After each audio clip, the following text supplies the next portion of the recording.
The cost of divided attention. Most people don't lose because they're untalented. They don't lose because they're unlucky.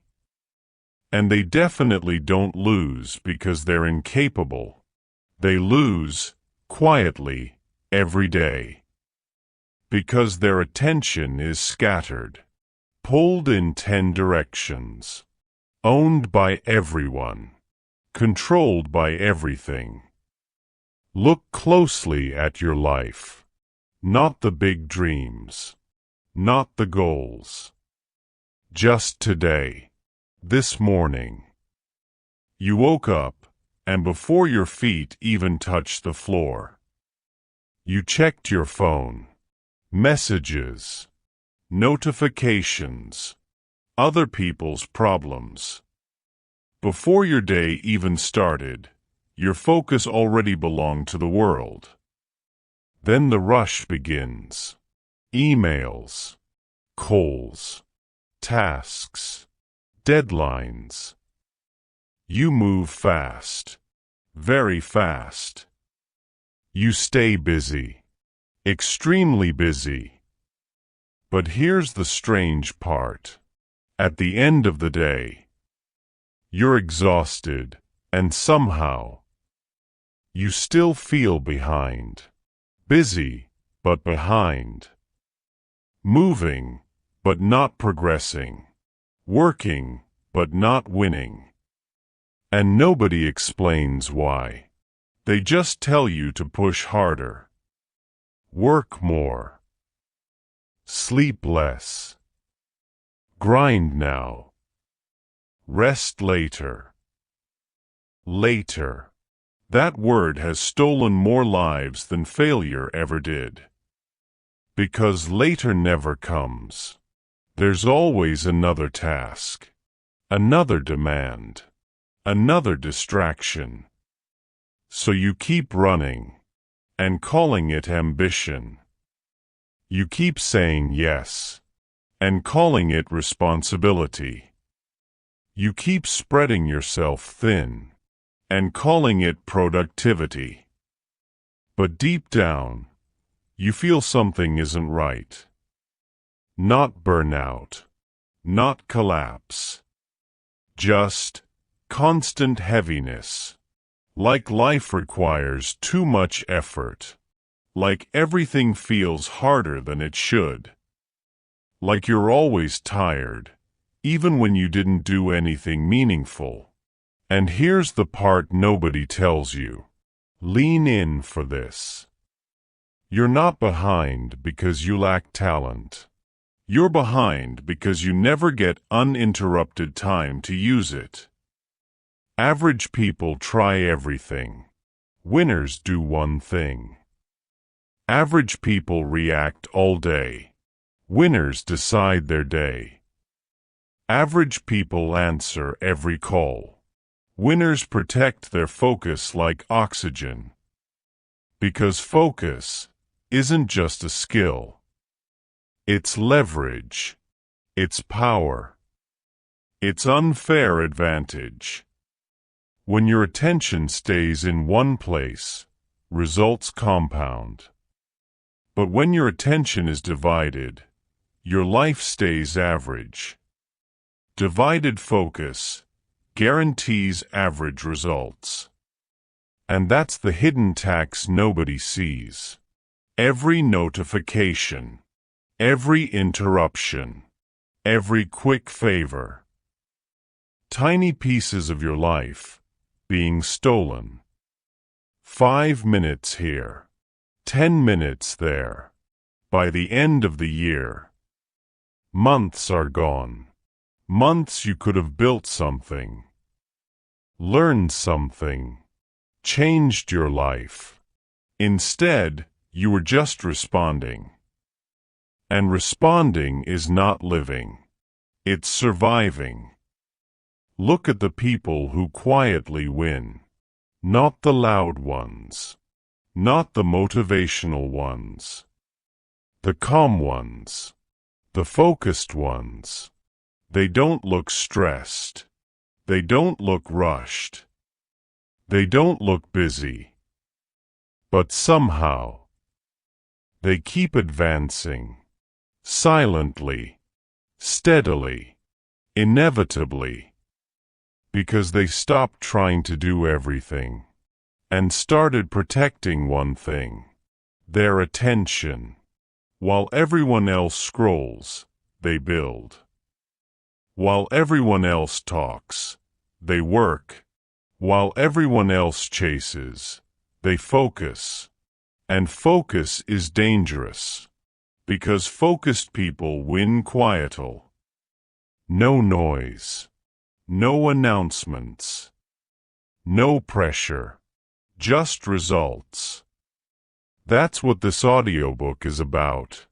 Not hustle, not motivation, not screaming work harder. It's about something calmer, smarter, more ruthless. Cutting distractions, protecting energy, designing days, building in silence. So you stop feeling scattered and start feeling sharp. So you stop reacting and start deciding. So you stop trying everything and finally win something. By the end of this audiobook, you won't feel hyped. You'll feel clear. And clarity is more powerful than motivation. Because once you see what's stealing your life, you can't unsee it. And once you protect your focus, everything changes.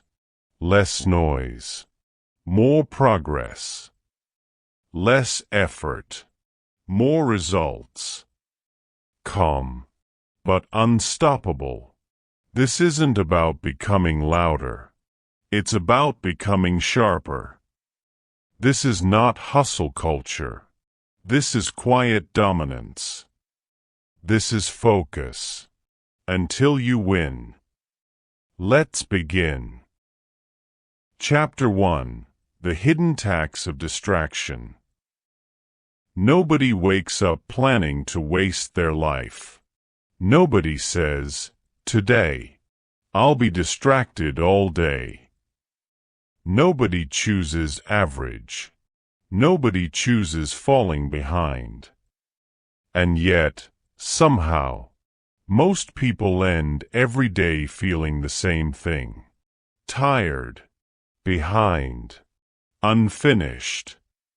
Not because they did nothing, but because they did everything. Everything except the one thing that mattered. And that's the trap. Distraction doesn't look dangerous. It looks harmless. Small. Normal. A quick scroll. A quick reply. A quick favor.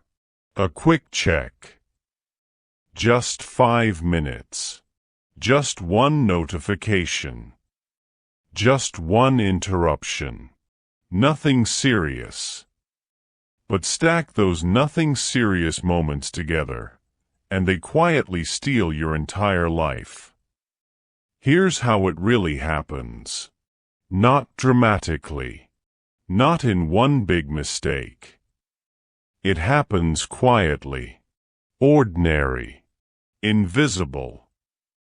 You sit down to work. Focused. Ready.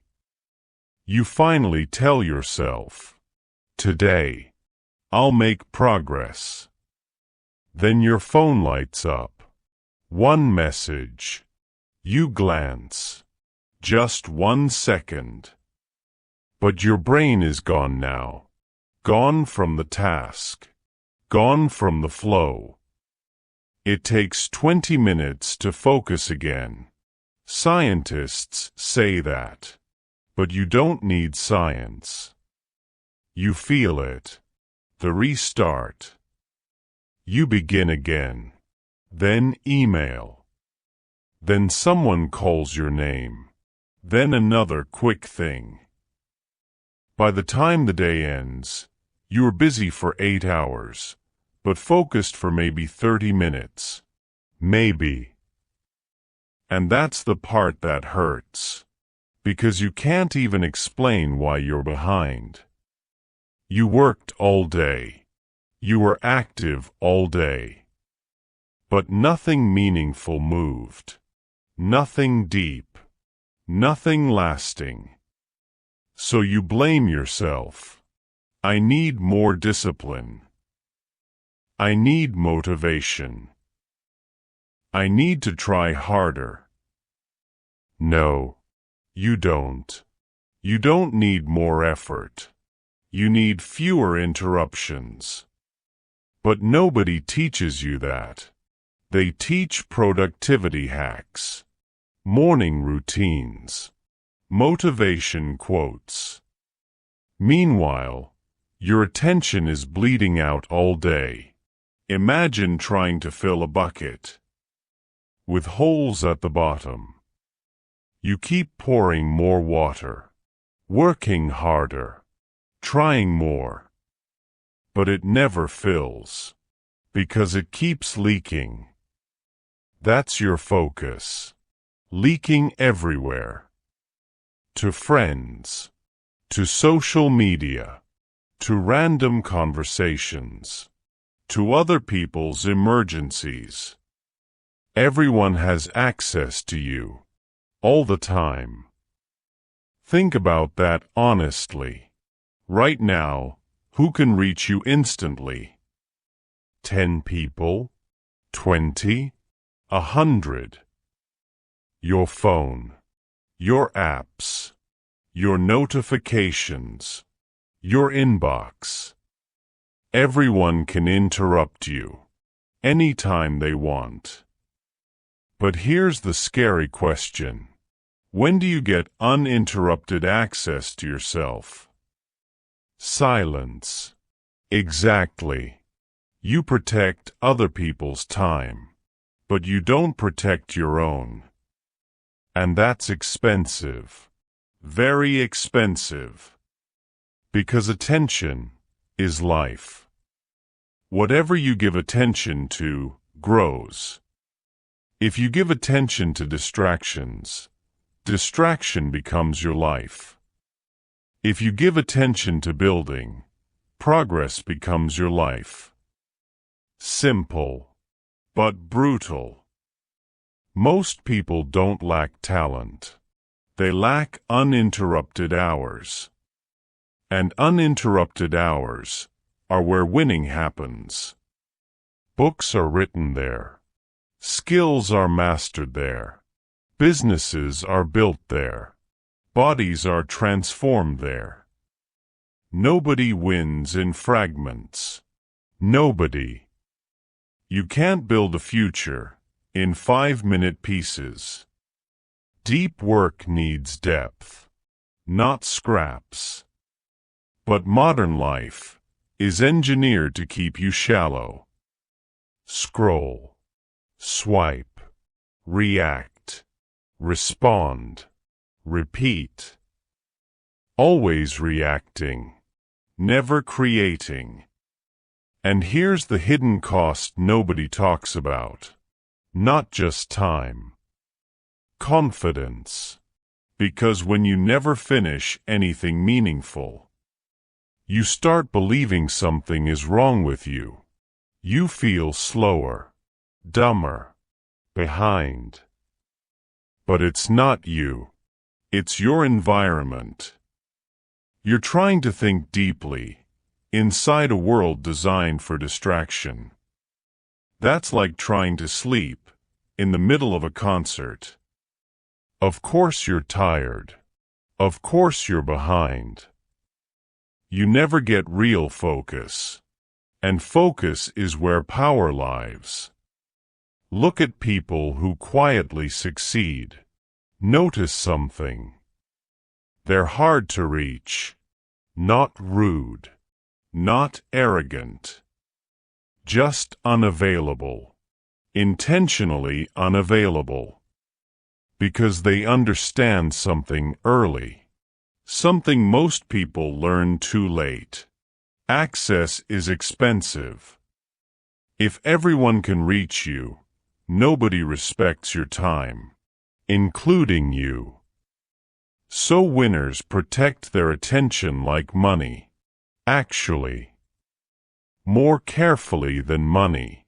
Because money returns. Time doesn't. And every interruption is time you never get back. Not dramatic. Just slow theft. 5 minutes. 10 minutes. 30. Every day. Multiply that by a year. Months gone. Months you could have used to change everything. Gone. That's the hidden tax of distraction. You don't notice it leaving. But you feel the lack. In your results.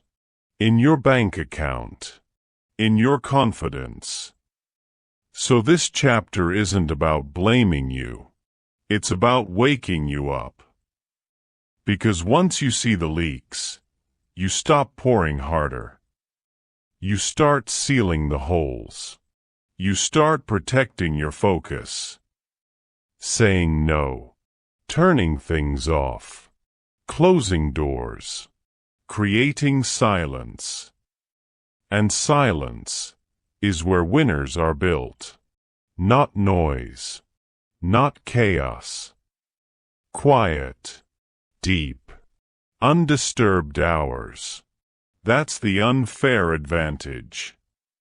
So before you try harder, before you add more habits, before you wake up earlier, remove distractions first. Because sometimes winning isn't about adding. It's about subtracting. Less noise. More focus. Less access. More progress. Less reacting. More building. That's where this journey begins. Not with motivation. With protection. Protecting your attention. Protecting your energy. Protecting your time. Because when your focus stays in one place long enough, results become inevitable. And when results become inevitable, winning stops being luck. It becomes design. And that is what we're learning next. You don't need more hours. You need fewer leaks. But even when you remove distractions, there's another trap waiting.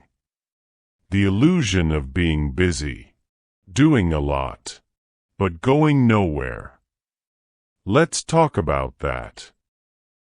Chapter 2, Busy, but behind. There's a strange kind of exhaustion that doesn't come from laziness. It comes from doing too much, but somehow still getting nowhere. You ever end a day like that? Completely drained. Brain fog. Eyes heavy. You feel like you worked all day, because you did. But when you ask yourself one simple question, what actually moved today? Silence. Nothing clear. Nothing solid. Nothing you can point to and say, that changed something. It's just gone. Time spent. Energy spent. But no progress. That feeling. That's not laziness. That's the busyness trap. And it's more dangerous than distraction. Because distraction looks like a problem.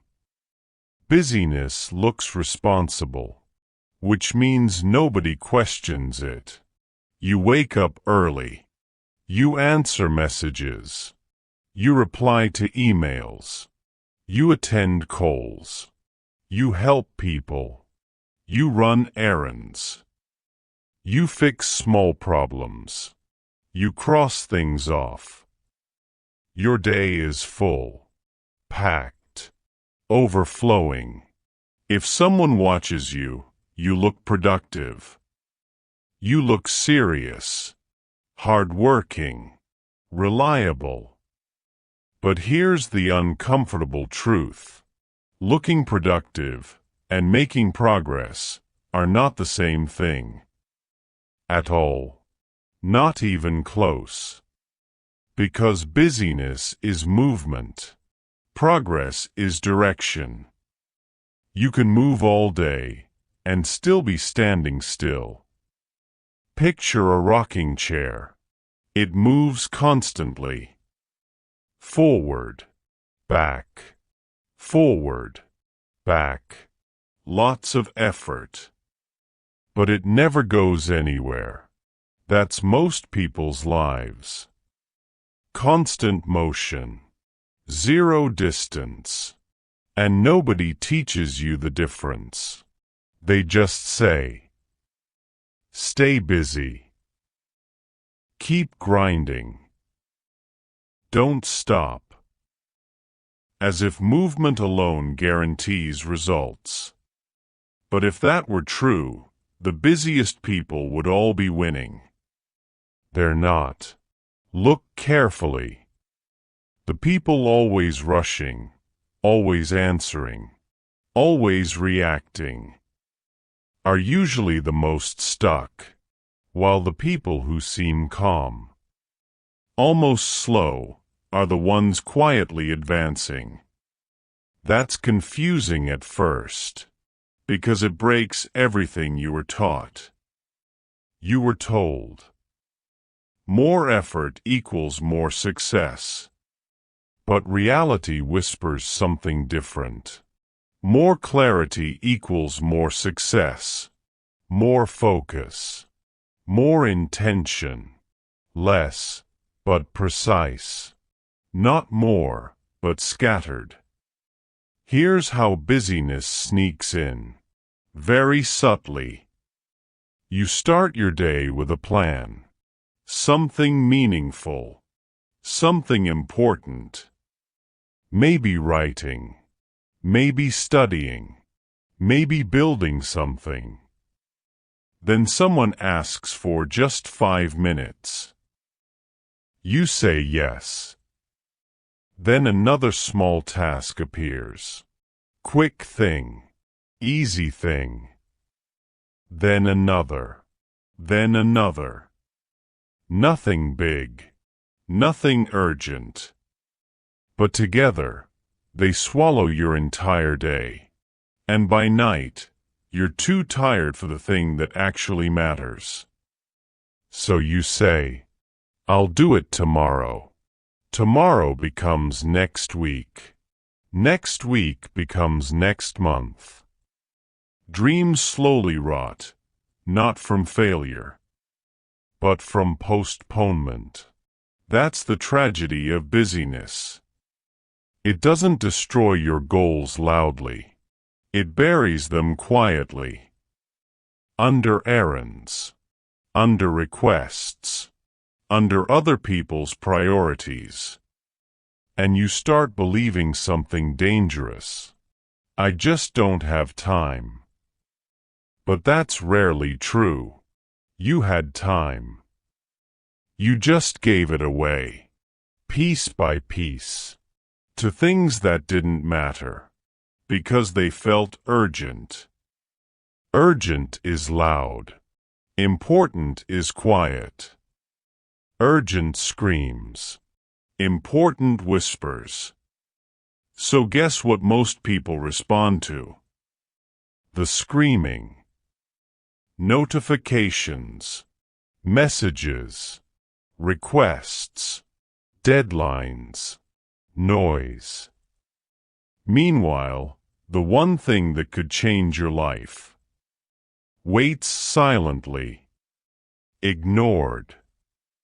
Writing that book, starting that channel, learning that skill, building that system. None of them scream, so they lose. Every time. To smaller things. And that's how years disappear. Not from catastrophe, from tiny distractions disguised as responsibility. And here's the part that hurts most. Busyness feels virtuous. It feels like you're trying. So you don't even feel guilty. You feel justified. I'm doing my best. But your best energy is going to the wrong things. And that's why progress feels slow. Because success rarely comes from many small random actions. It comes from a few deliberate ones. One deep session. One hard task. One meaningful move. Done consistently. That's it. But busyness tricks you into thinking doing 30 tiny things equals one big thing. It doesn't. Never has. 30 small tasks can't replace one focused hour of real work. Just like walking in circles can't replace one straight line forward. So here's the shift. A quiet one. Stop asking, how much did I do today? Start asking, what actually moved? One thing. Just one. If nothing moved, you were busy. If something real moved, you were productive. Huge difference. Life-changing difference. Because winners don't chase full days. They chase meaningful ones. They'd rather finish one important task than complete 20 meaningless ones. They look slow from the outside, but unstoppable over time. Because direction beats motion. Every single time. So this chapter isn't telling you to work more. It's telling you to work less. But better. Sharper. More intentional. Protect fewer tasks. Guard them fiercely. Let everything else wait. Because your life won't change from being busy. It changes from being focused. And focus requires saying no. No to people. No to noise. No to quick favors. Even when it feels uncomfortable. Because every yes is a silent no to yourself. And after enough silent no's, you wake up years later wondering where your life went. Not dramatic. Just delayed. Quietly postponed. Until someday never comes. So before you add more goals, remove useless motion first. Cut the fake work. Keep the real work. Because when your day stops being crowded, your progress finally starts breathing. And that's when something interesting happens. You don't feel rushed anymore. You feel clear, lighter, calmer, and strangely, faster. Because clarity moves quicker than chaos. So you removed distractions. You stopped being busy for nothing. But there's another quiet problem. A deeper one. Even when you protect your time, people still drain your energy. Because everyone has access to you. And access is expensive. Very expensive. Let's talk about that next. Chapter 3. Everyone has access to you. There's something nobody teaches you about energy. Something strange. Time isn't the only thing that gets stolen. Your attention gets stolen. Your focus gets stolen. But even worse, your emotional energy gets stolen. And that one, that's the most expensive. Because you can lose an hour and recover. but lose your energy. Sometimes the whole day disappears. You ever notice this? You wake up fine, calm, clear. Then you talk to one person, and suddenly you're tired. Nothing physical happened, but something drained. Like your battery dropped from 100 to 40, for no clear reason. That's not coincidence. That's access. Too many people have access to you, access to your time, access to your mind, access to your emotions, access to your day. And the scary part, you gave it to them. Not because you're weak, because you're nice, helpful, available. And nobody ever told you that always available is dangerous. Very dangerous. Because when everyone can reach you, nobody respects your focus. Not even you. Think about your average day. Your phone buzzes. You check. Someone needs something. Quick question. Just 5 minutes. Can you help me with this? Are you free? And every time, you say yes. Because it feels small, feels harmless, feels polite, feels kind. But here's what you don't see. Every yes cuts your day into pieces, tiny pieces. Your brain never settles, never sinks deep, never reaches that quiet place where real work happens. Because just when you start focusing, ping. Just when momentum builds, another interruption. And slowly, your life becomes reactive. Not intentional. Reactive. You don't choose what you do. You respond to what shows up. Like a customer service line. For everyone else's problems. And by night, you're exhausted. But here's the weird part. You didn't even do your own work. You just handled other people's needs. All day. And nobody thanks you for that. Because to them, it was just a small favor. But to you, it was death by 1,000 cuts. Tiny drains. Tiny leaks. Tiny interruptions. Until there's nothing left. Nothing meaningful built. And you wonder, why am I always tired? This is why. Because you're not protecting your energy. You're donating it. Free. Unlimited. And when something is free, people use it carelessly. Imagine this. Imagine your time was money. Every interruption costs $100. Every random call costs $200. Every quick favor costs $300.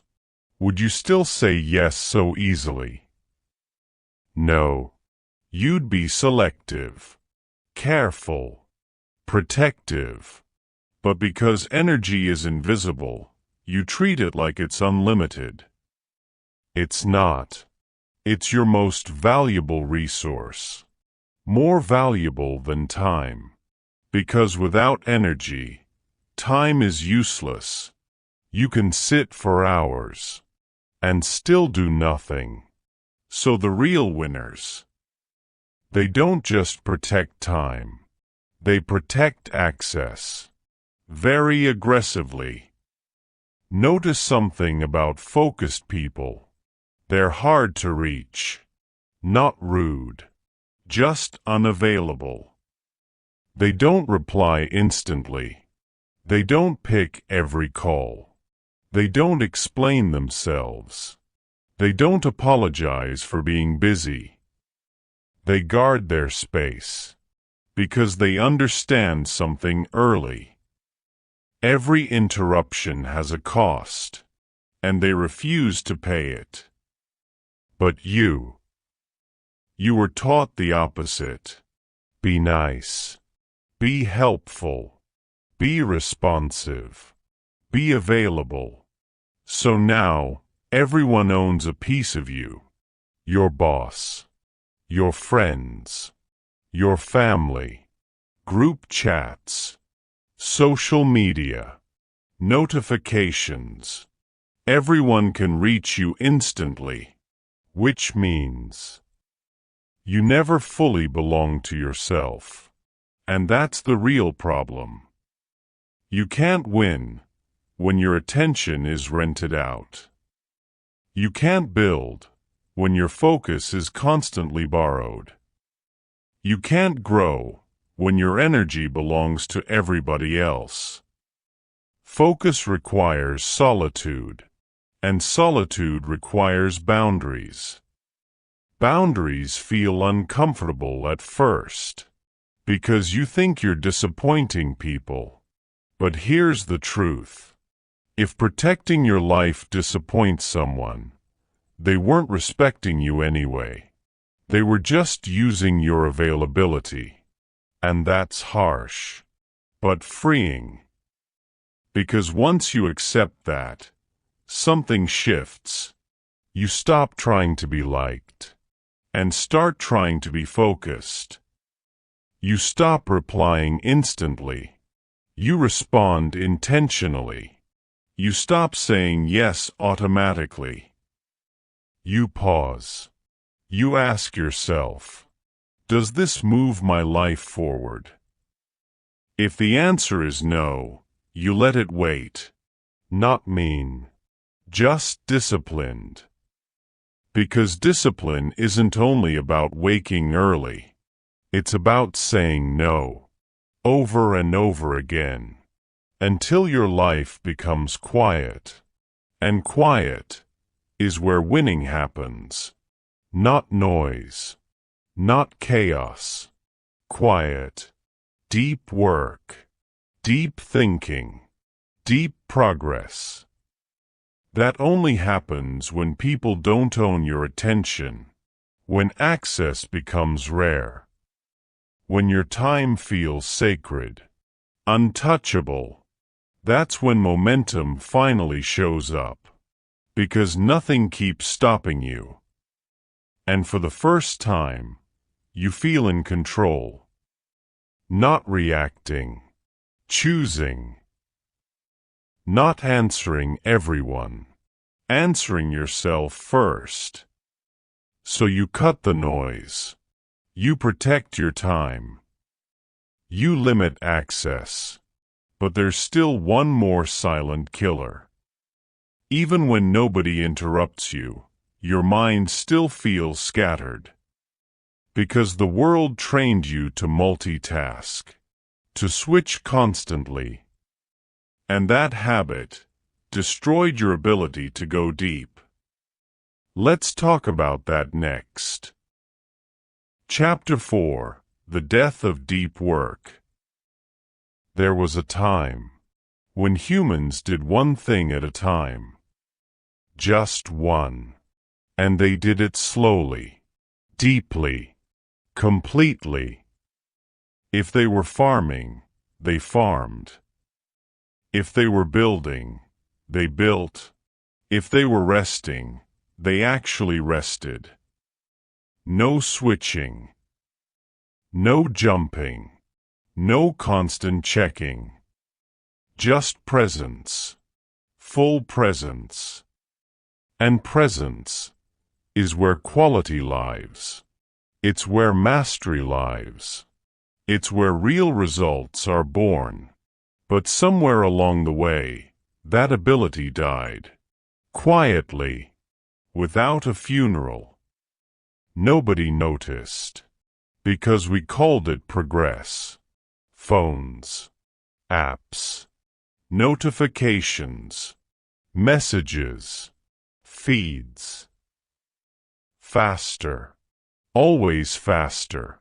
And now, your brain hasn't had silence in years. Not real silence. Not the kind where your thoughts stretch. The kind where you sit with one problem and actually solve it. Instead, everything is fragments. 5 minutes here. 3 minutes there. Start something. Stop. Switch.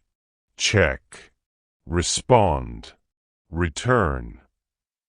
Then repeat. All day. And you don't even realize it's happening, because it feels normal now. But let me ask you something honestly. When was the last time you worked on one thing for 2 straight hours without touching your phone? Without checking a message? Without switching tabs? Without your mind wandering? Really think. Not last week. Not yesterday. Maybe months ago. Maybe years. And that's not laziness. That's training. You've been trained to be distracted, conditioned, programmed, like a dog reacting to a bell. Ping. Look. Ping.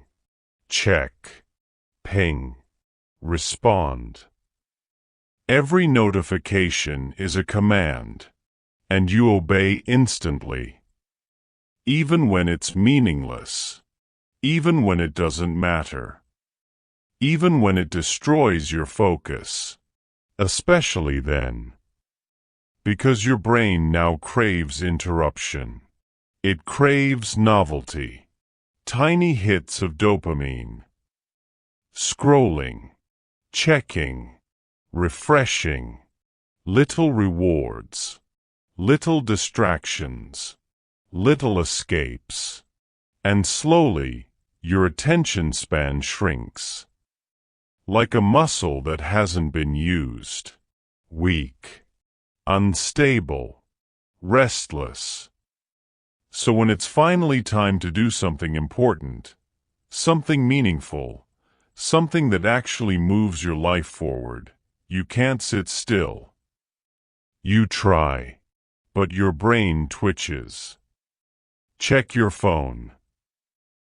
Open YouTube. Just one scroll. 5 minutes becomes 30. 30 becomes an hour. Then guilt. Then frustration. Then you call yourself lazy. But you're not lazy. You're fragmented, mentally shattered into pieces. Because deep work is a skill, and you stopped practicing it years ago, without realizing. Here's something nobody says out loud. The people who win today aren't the smartest. They aren't the most talented. They're the ones who can focus the longest. That's it. Because focus multiplies effort. 10 times. 20 times. 50 times. 1 focused hour beats 10 distracted hours. Every time. No competition. But most people, they never reach that state. Because their day is chopped into pieces. Meetings, calls, texts, scrolling, noise. So they stay shallow, always on the surface. And shallow work creates shallow results. Average ideas, average income, average growth.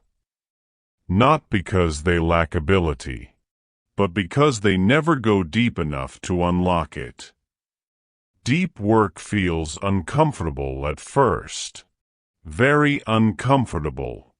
Because silence feels strange now. Stillness feels boring. Sitting with one task feels hard. Your brain screams for stimulation.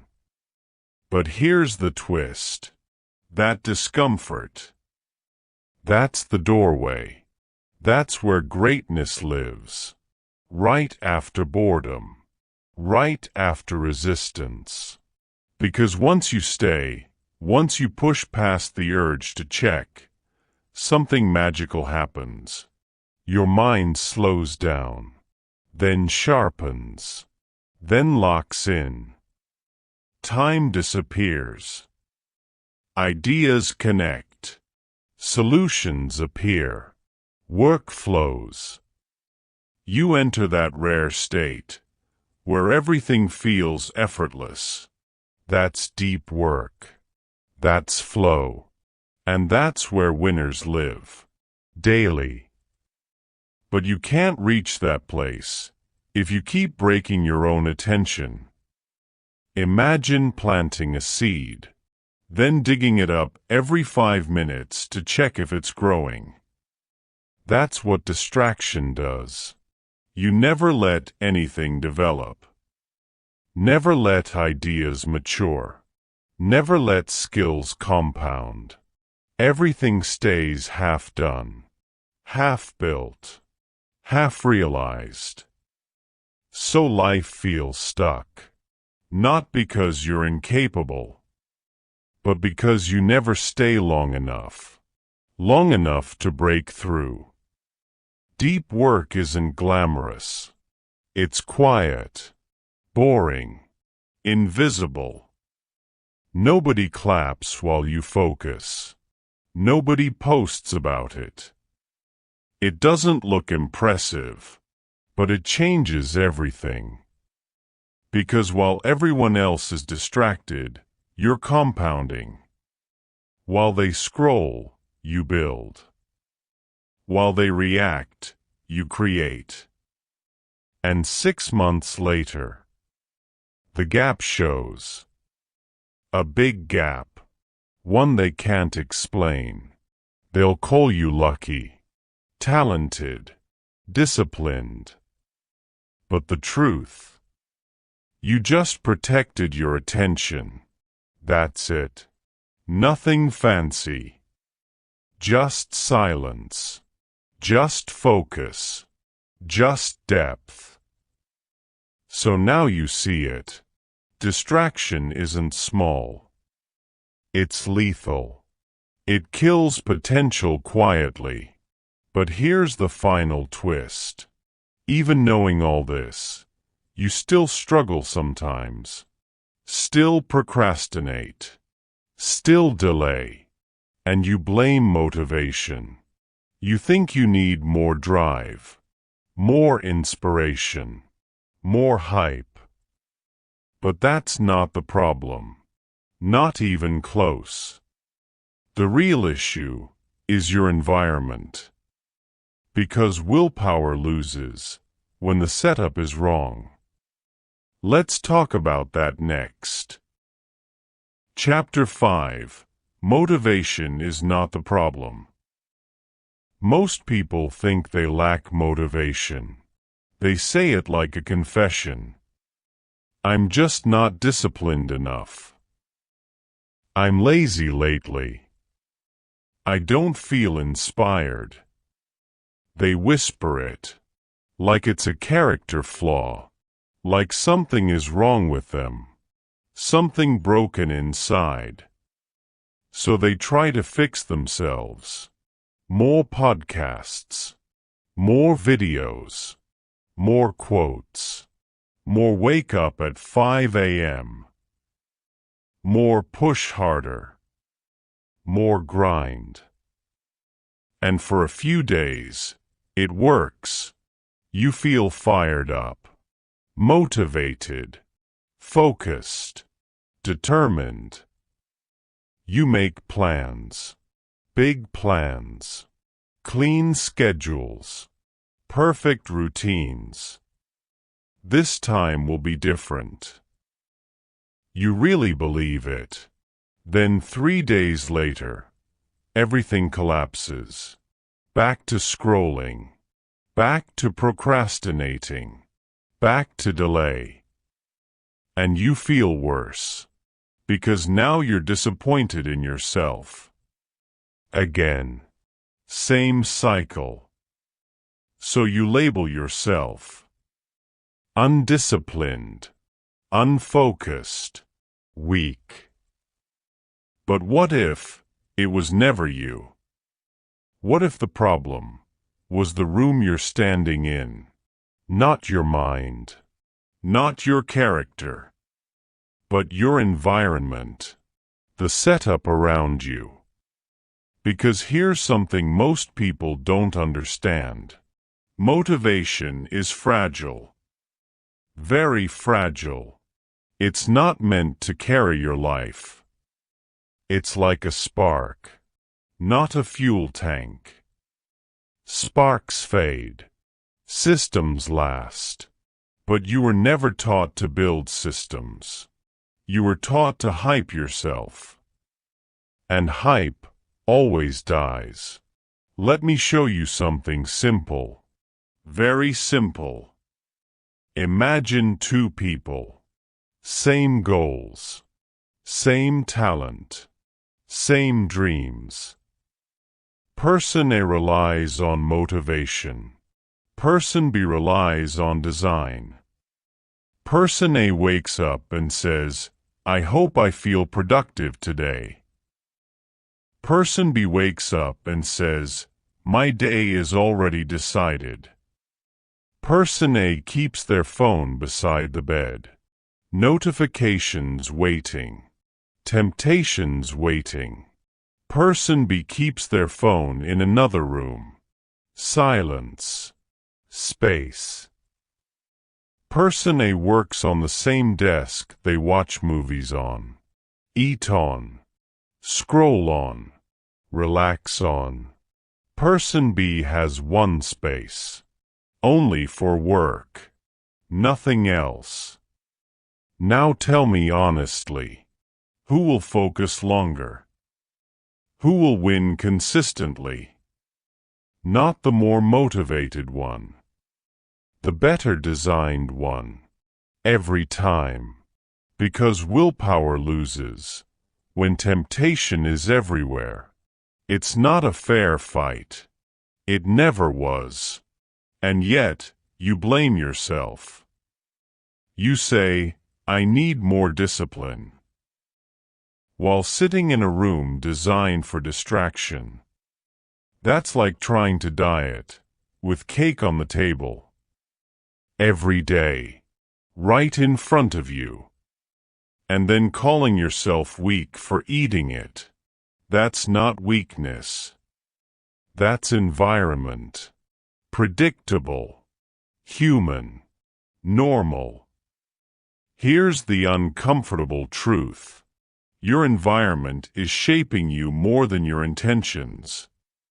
Always. Quietly. Relentlessly. If your phone is near you, you will check it. If social media is open, you will scroll. If Netflix is one click away, you will just watch one episode. Not because you're weak. Because you're human. And humans follow the path of least resistance. Every time. So if distraction is easier than focus, guess what wins? Distraction. Without effort. Which means your problem was never motivation. It was friction, or the lack of it. Good environments add friction to bad habits, and remove friction from good ones. Bad environments do the opposite. They make distraction effortless, and focus exhausting. So of course you feel tired. Of course you delay. Of course you avoid. You're swimming against the current every day, and wondering why you're exhausted. Here's something nobody tells you. Winners aren't more motivated. They're less tempted. That's it. They don't fight themselves all day. They remove the fight. Phone away. Notifications off. One task visible. Everything else hidden. Calendar decided. Choices reduced. Life simplified. Not complicated. Because every extra decision drains energy. What to do. When to do it. Where to start. Tiny questions. Tiny drains.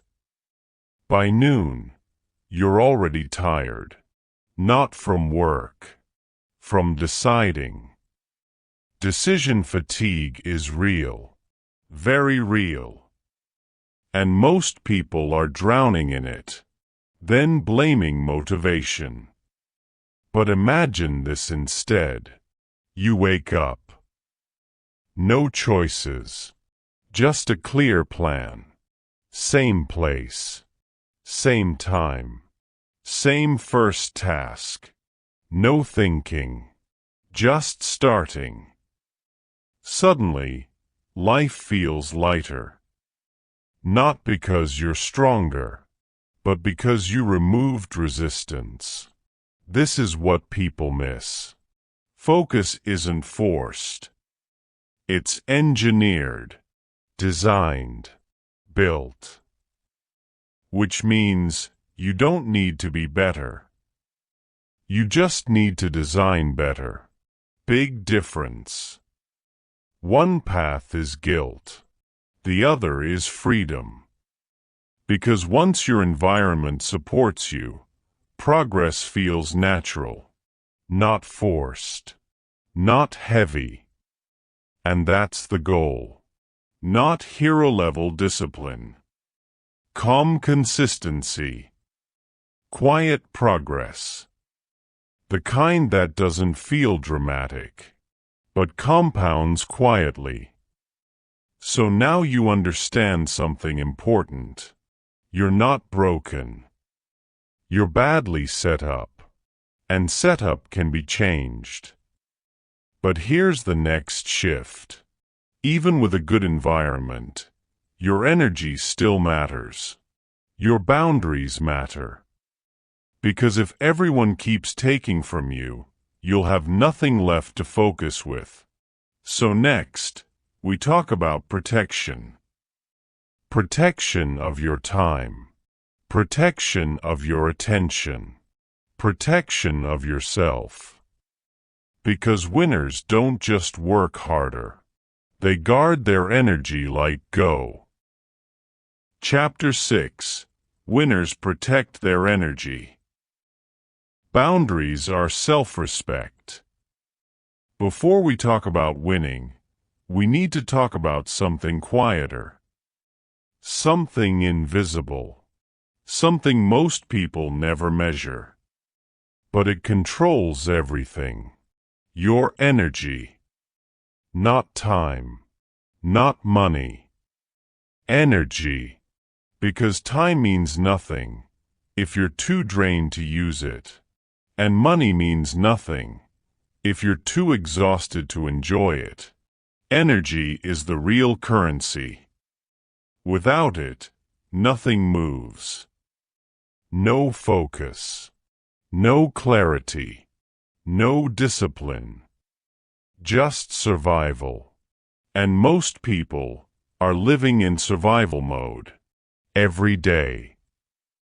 But they don't realize it because it feels normal.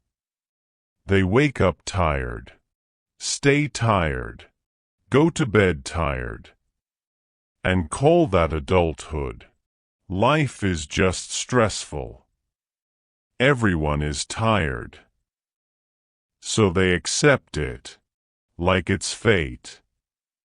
But here's the truth winners understand early, and it changes everything. Winning is not about doing more. It's about protecting more. Protecting your focus. Protecting your time. Protecting your energy. Because once energy leaks, everything collapses. Quietly. The quiet theft. Let me ask you something simple. Where does your energy go every day? Not your time. Your energy. Because those are not the same thing. At all. You can spend 1 hour and feel alive. Or spend 1 hour and feel completely drained. Same time. Different cost. So look at your day honestly. Not proudly. Not defensively. Honestly. How many things drain you that don't actually matter? Random conversations. Unnecessary arguments. Endless scrolling. Other people's problems. Other people's emergencies. Other people's expectations. And slowly, your energy leaks. Like water from a cracked bucket, drop by drop. Until by evening, there's nothing left. No strength to work on your goals. No strength to build. No strength to think. So you say, I'll start tomorrow. But tomorrow repeats the same leaks. Again. And you think you lack discipline. When really, you're just empty. Winners don't leak. Here's what's different about people who win quietly. They don't leak energy everywhere. They're not available to everyone. Not reachable 24/7. Not constantly reacting. They look calm. But it's intentional.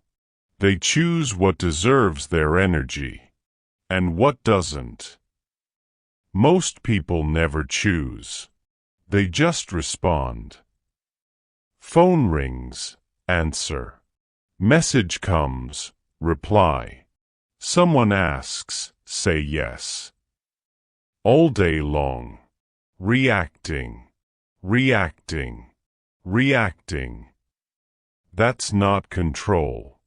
That's slavery to other people's priorities. And you can't win like that. Because your life isn't yours. The myth of being nice. Let's talk about something uncomfortable. Being too nice. Most people think being available all the time is kindness. It's not. It's self-neglect. Saying yes when you're exhausted is not kindness. It's self-betrayal. Helping everyone, while helping yourself last, is not generosity. It's slow resentment. And resentment drains more energy than work ever will. Every time. Winners understand something most people avoid. Boundaries are not rude. They're survival. They're self-respect. Because every time you say yes to something small, you might be saying no to something important. Like your dream, your focus, your future. The power of no. There's a quiet power in one small word. No. Short. Simple. But life-changing. Because every no protects your yes. Your real yes. The yes to your work. Your growth. Your win. People who win aren't heartless. They're selective. Selective with conversations. Selective with relationships. Selective with commitments. Because attention is limited, and they refuse to waste it. That's not selfish. That's intelligent. Your environment again. Remember what we said last chapter. Environment shapes behavior.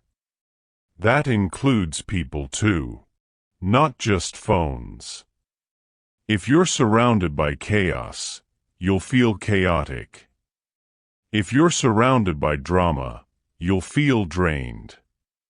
If everyone around you needs something, you'll never build anything. Because you'll always be solving their lives, instead of designing yours. Winners quietly reduce noise. Less drama. Less gossip.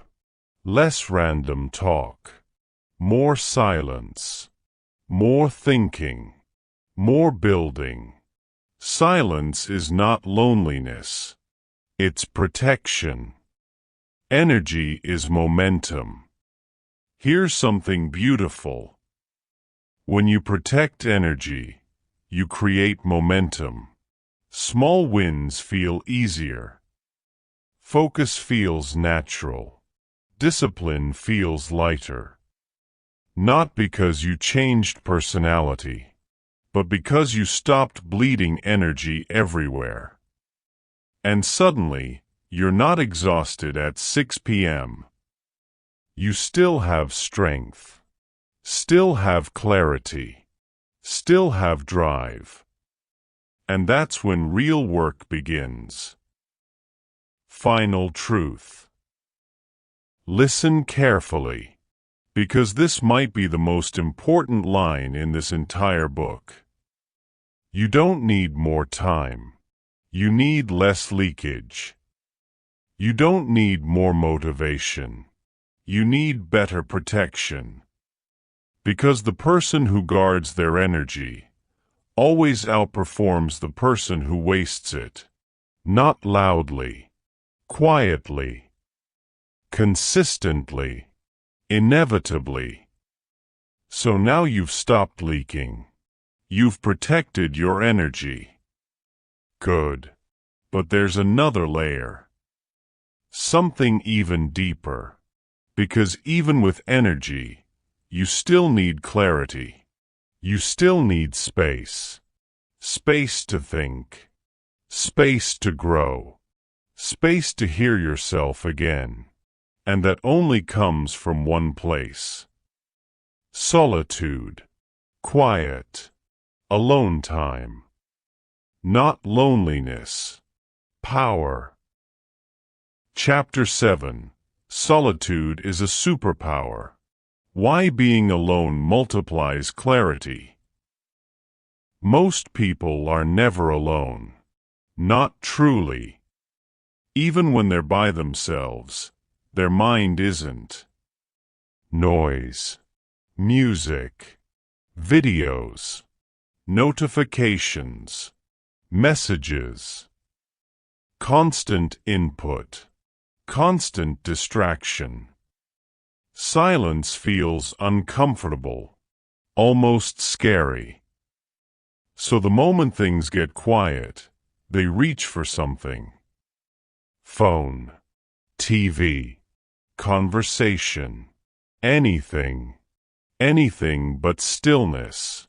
Anything but being alone with their own thoughts. And they don't even realize what they're losing. Because solitude looks empty. But it's actually where everything is built. Every breakthrough, every plan, every big decision was born in silence. The fear of being alone. Let's be honest. Most people don't hate distractions. They fear silence. Because silence forces something uncomfortable. You. Your thoughts.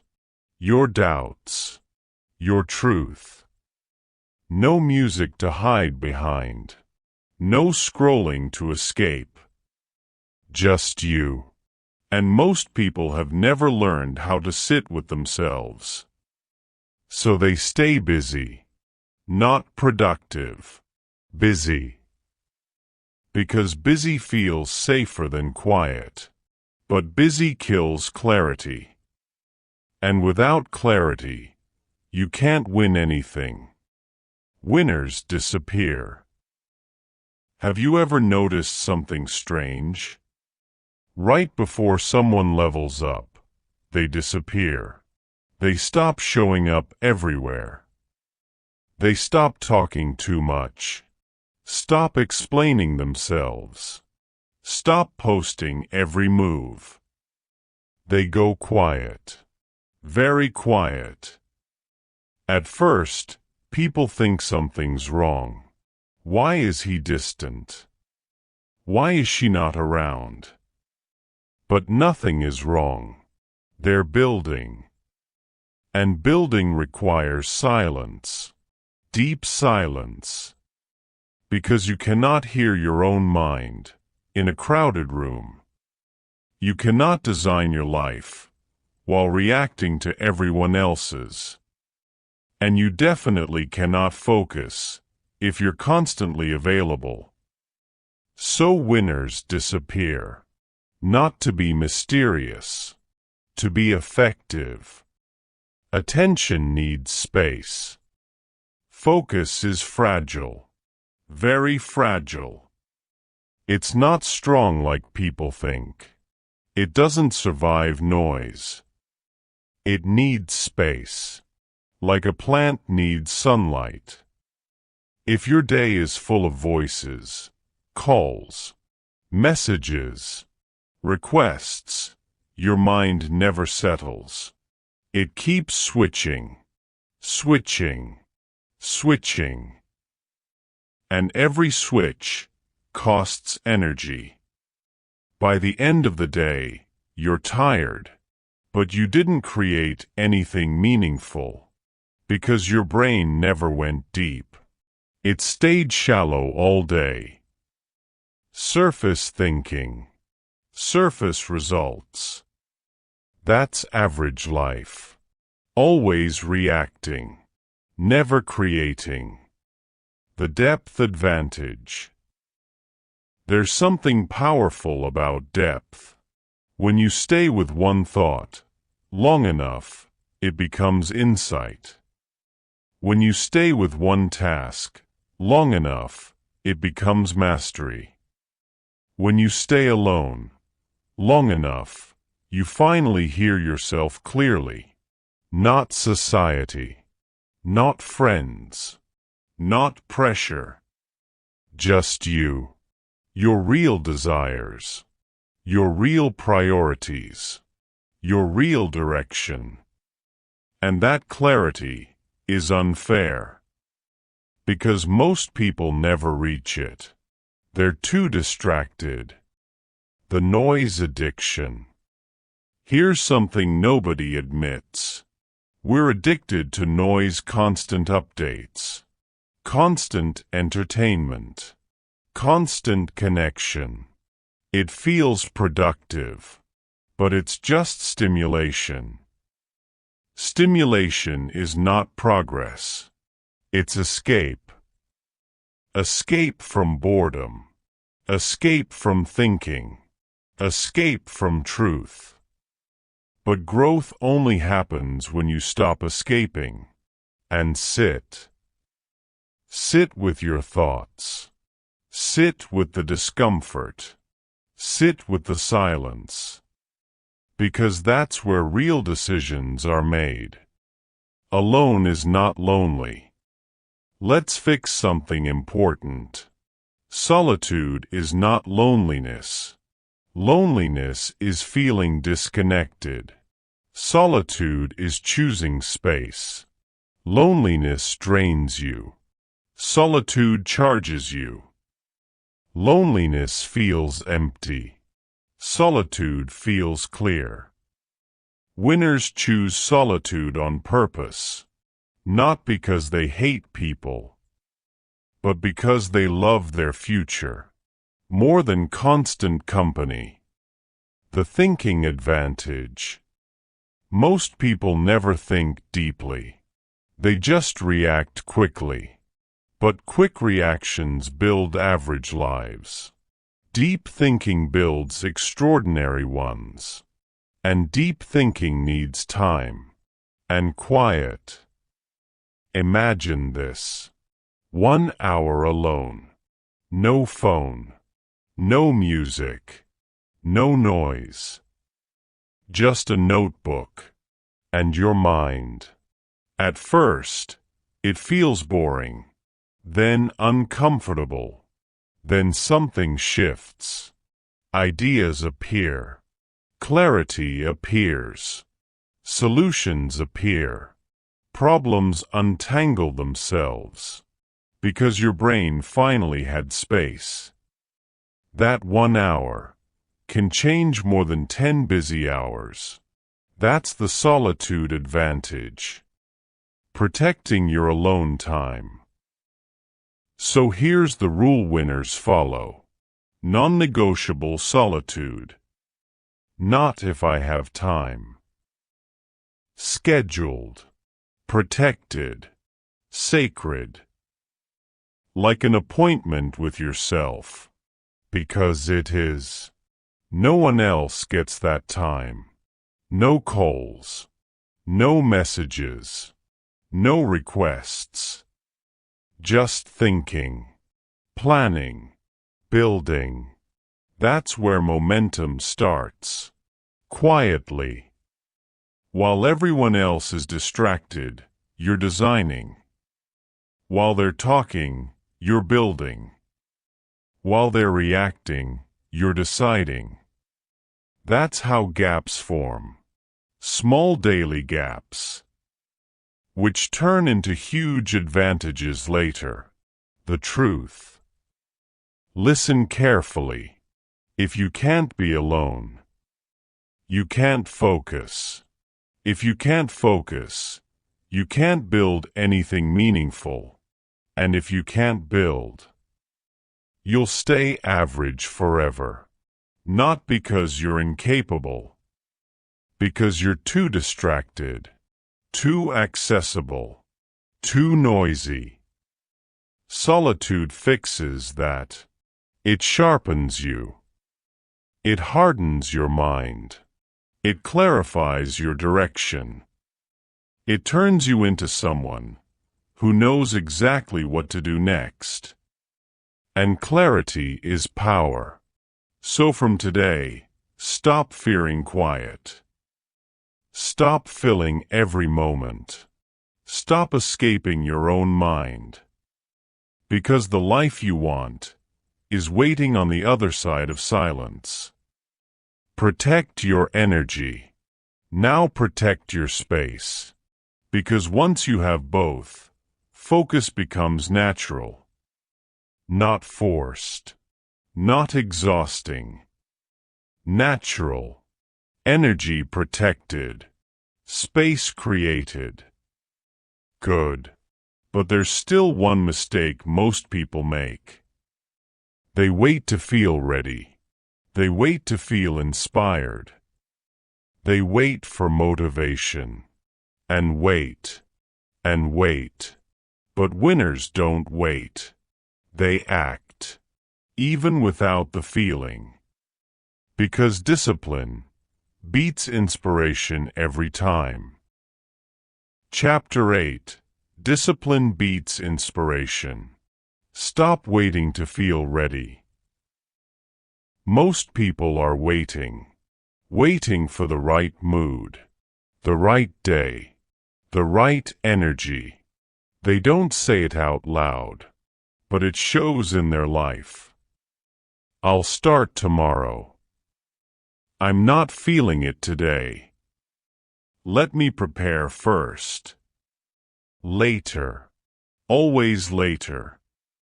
And later quietly becomes never. The motivation trap. We were taught something dangerous.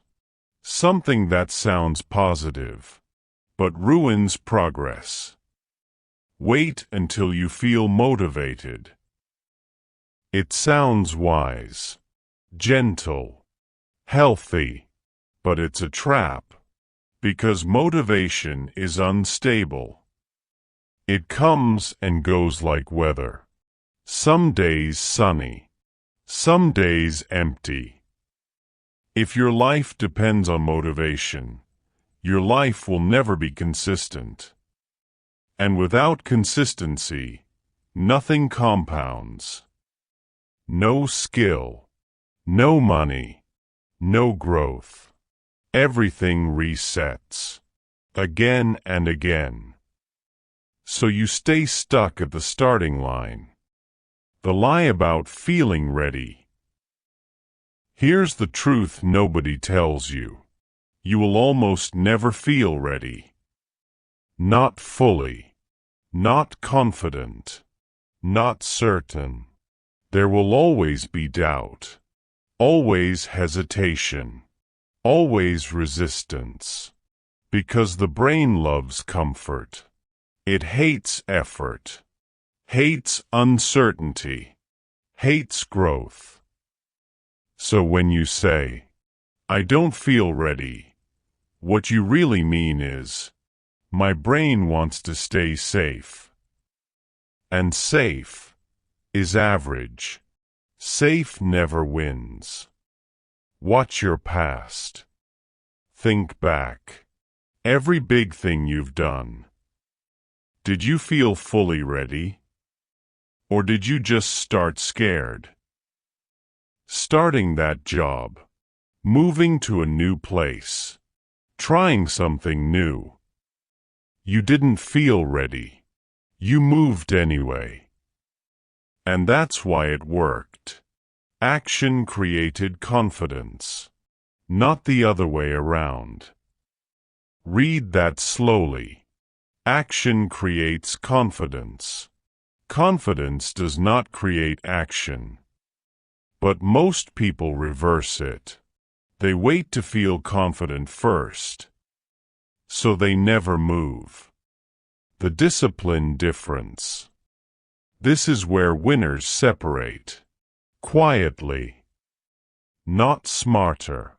Not more talented. Just different rules. Average people ask, "Do I feel like it today?" Winners ask, "What needs to be done?" That's it. No drama. No debate. No emotional negotiation. Just execution. Feeling tired. Do it anyway. Feeling bored. Do it anyway.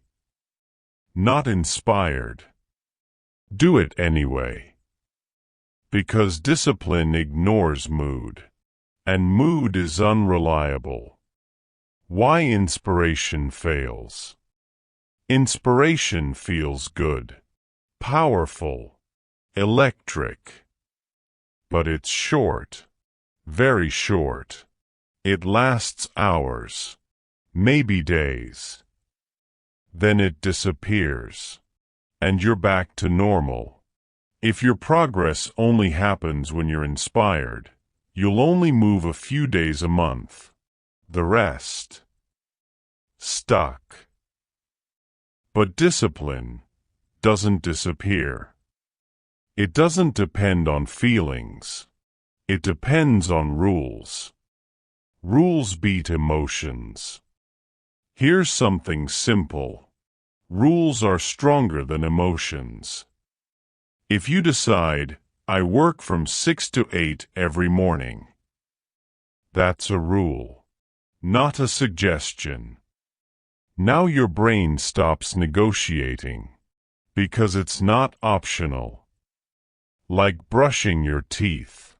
You don't ask, "Do I feel inspired to brush today?" You just do it. Automatically. That's discipline.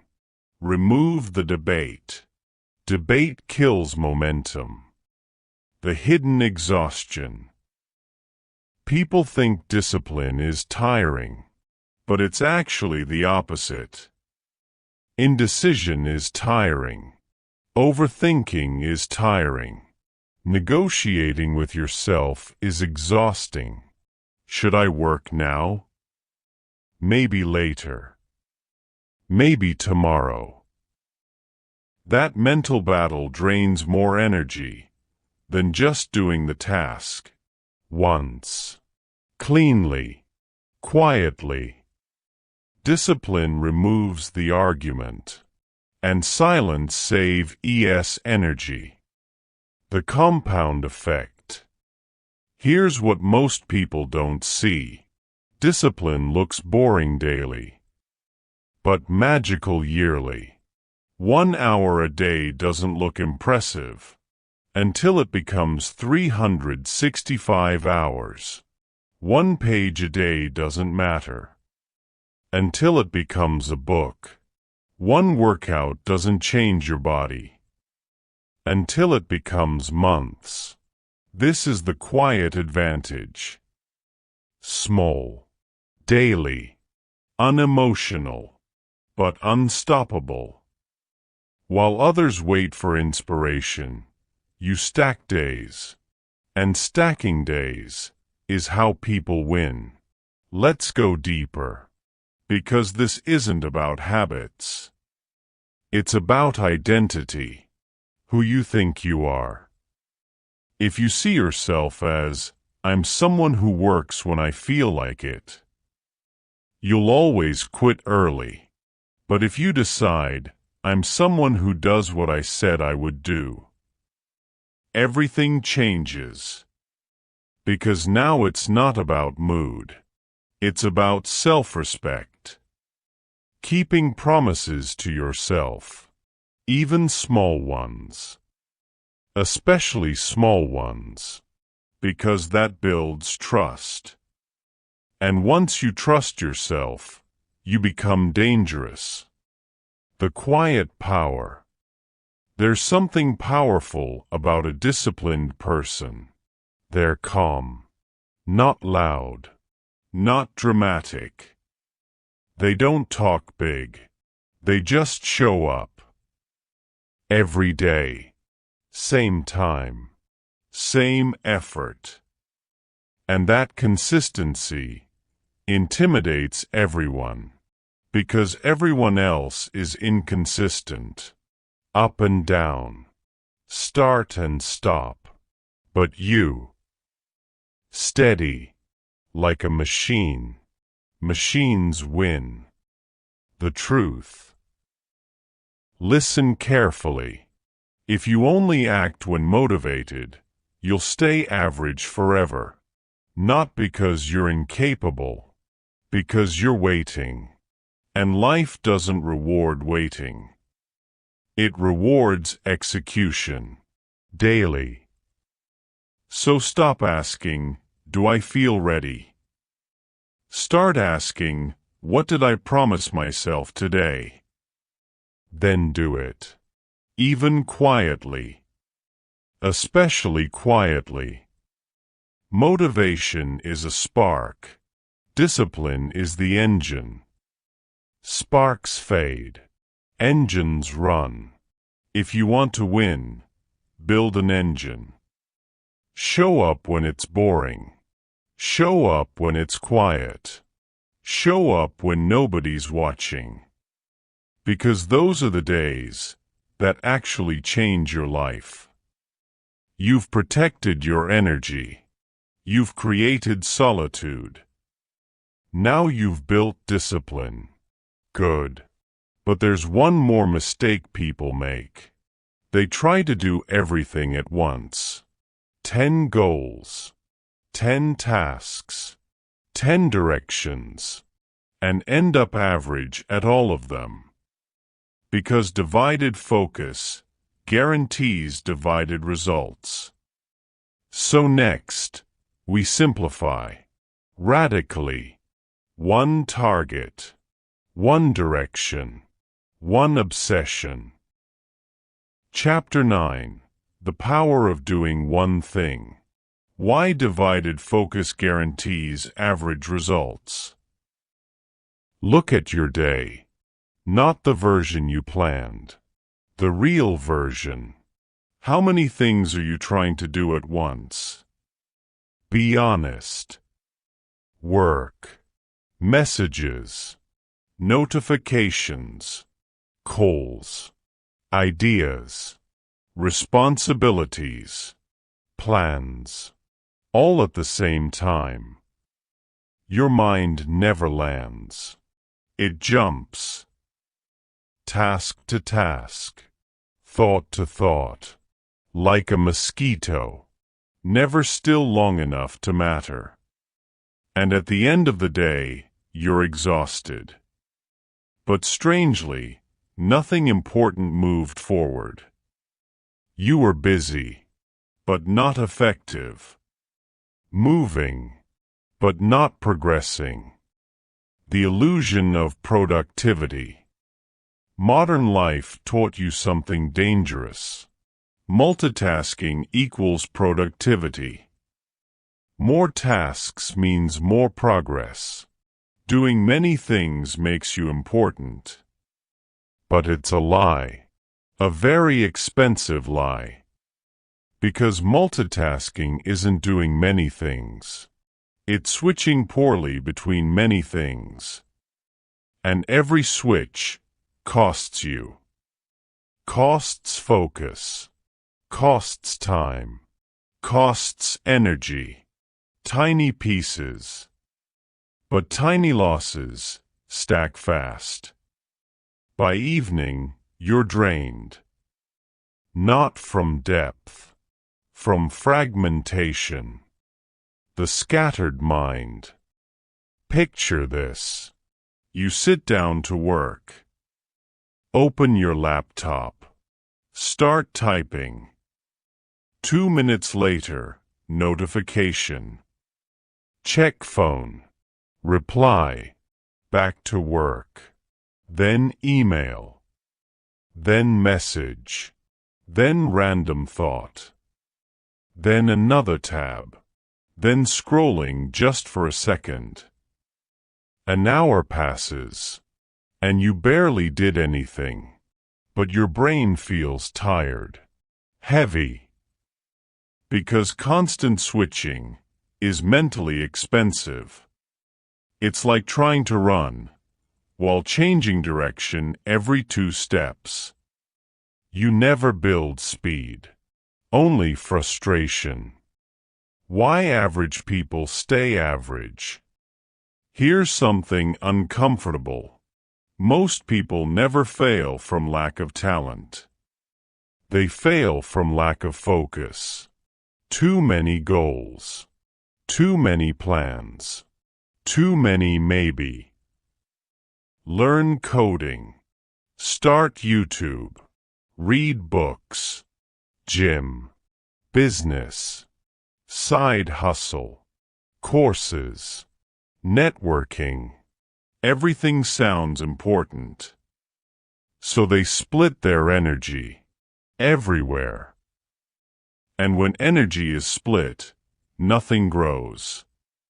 Because growth needs depth, not width. The sunlight lesson. Imagine sunlight. Soft. Warm. Everywhere. It feels nice. But it doesn't burn anything. Now imagine a magnifying glass. Same sunlight. But concentrated. Focused on one point. Suddenly, fire. That's focus.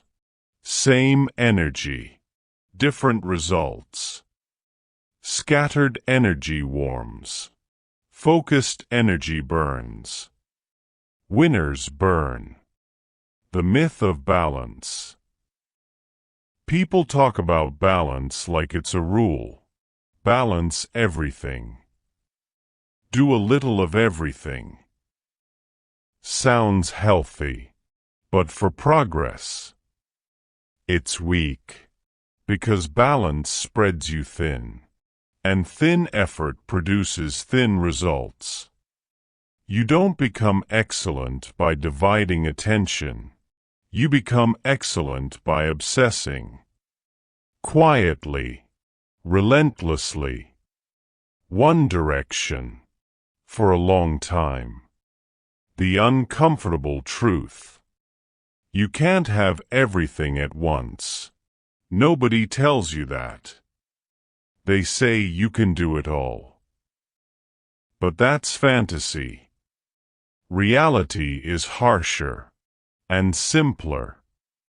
If you want something big, something else must shrink. Time is limited.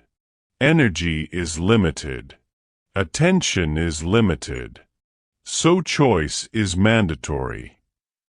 Every yes steals from something else, even if you pretend it doesn't. Watch the winners.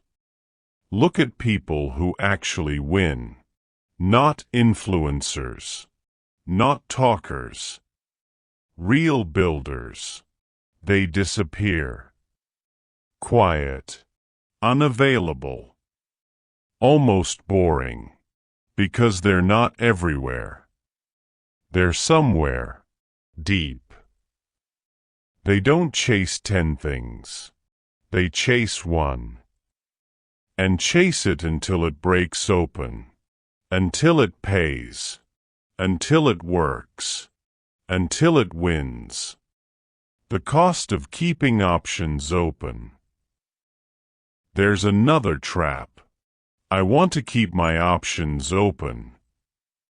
Sounds smart. Feels safe. But keeping options open keeps results closed. Because commitment requires closing doors.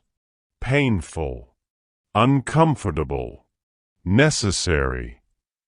When you remove other choices, you go all in. And all in is where real results live. So here's the shift. Simple, but powerful. Pick one thing. Just one. Not 5. Not 3. One. And ask, if I only succeeded at this for the next year, would my life change? If yes, that's it. Everything else becomes background noise. Now your energy stops leaking and starts building. Here's what happens when you focus on one thing. Something strange. Time slows down. Clarity increases. You get better faster. Because repetition stacks. While others restart daily, you continue. And continuation is unfair advantage. This isn't just strategy. It's identity. You're no longer busy. You're precise. No longer everywhere. You're targeted. No longer distracted. You're dangerous. Because when a focused person walks into a room, things get done. Fast. Clean. Without drama. If you feel stuck, it's probably not lack of effort. It's lack of concentration. Too many directions. Too many maybes. Too many distractions pretending to be important. Cut them. Ruthlessly. Protect one mission. Like your life depends on it. Because it does. Now you have focus. Good. But something interesting happens next. When you focus deeply, people call you obsessed, extreme, crazy. But what if obsession is exactly what winning requires? Next, we talk about the word most people fear. Obsession. Chapter 10. Obsession is underrated. Why extreme focus looks crazy until you win. There's a word people are scared of. Obsession. Say it out loud. It sounds unhealthy. Dangerous. Too much. Your parents warned you about it. Don't obsess. Don't overdo it. Take it easy. Teachers said it. Friends said it. Society repeats it constantly. Be balanced. Relax. Don't try too hard. But here's something strange. Every person you secretly admire, every winner, every master, every top performer was obsessed. They just didn't call it that. They called it dedicated, focused, passionate. But if you look closely, it was obsession. The lie we were taught. You were taught something soft, something safe. Do your best, but don't push too hard. Work hard, but don't be extreme. Care, but not too much. Because caring too much makes people uncomfortable. Extreme effort stands out. And standing out attracts judgment. So most people shrink. They choose average. Not because they want average, but because average feels socially safe. Think about it. If you suddenly became intensely focused, cut distractions, stopped hanging out randomly, stopped replying instantly, started protecting your time like gold, people would talk. You've changed. You're too serious. Relax small. But what they really mean is, you're making me uncomfortable, because your focus exposes their excuses. Casual effort creates casual results. Let's be honest. Most people treat their dreams casually. They say they want success, but only if it's convenient.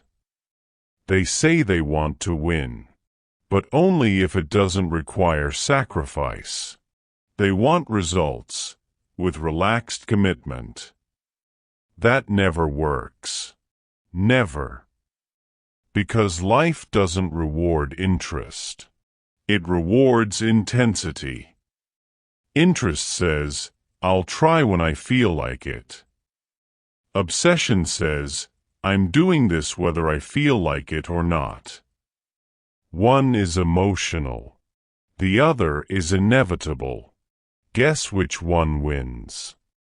The difference nobody explains. There are two types of obsession. And this is important. The first one is chaotic. Burnout. Grinding. No sleep. No health. That's not what we want. That's noise. The second type is quiet, calm, controlled. It doesn't look dramatic. It looks boring. But it's lethal, because it's consistent. Same time, same work, every day. No excuses, no announcements, no motivational speeches.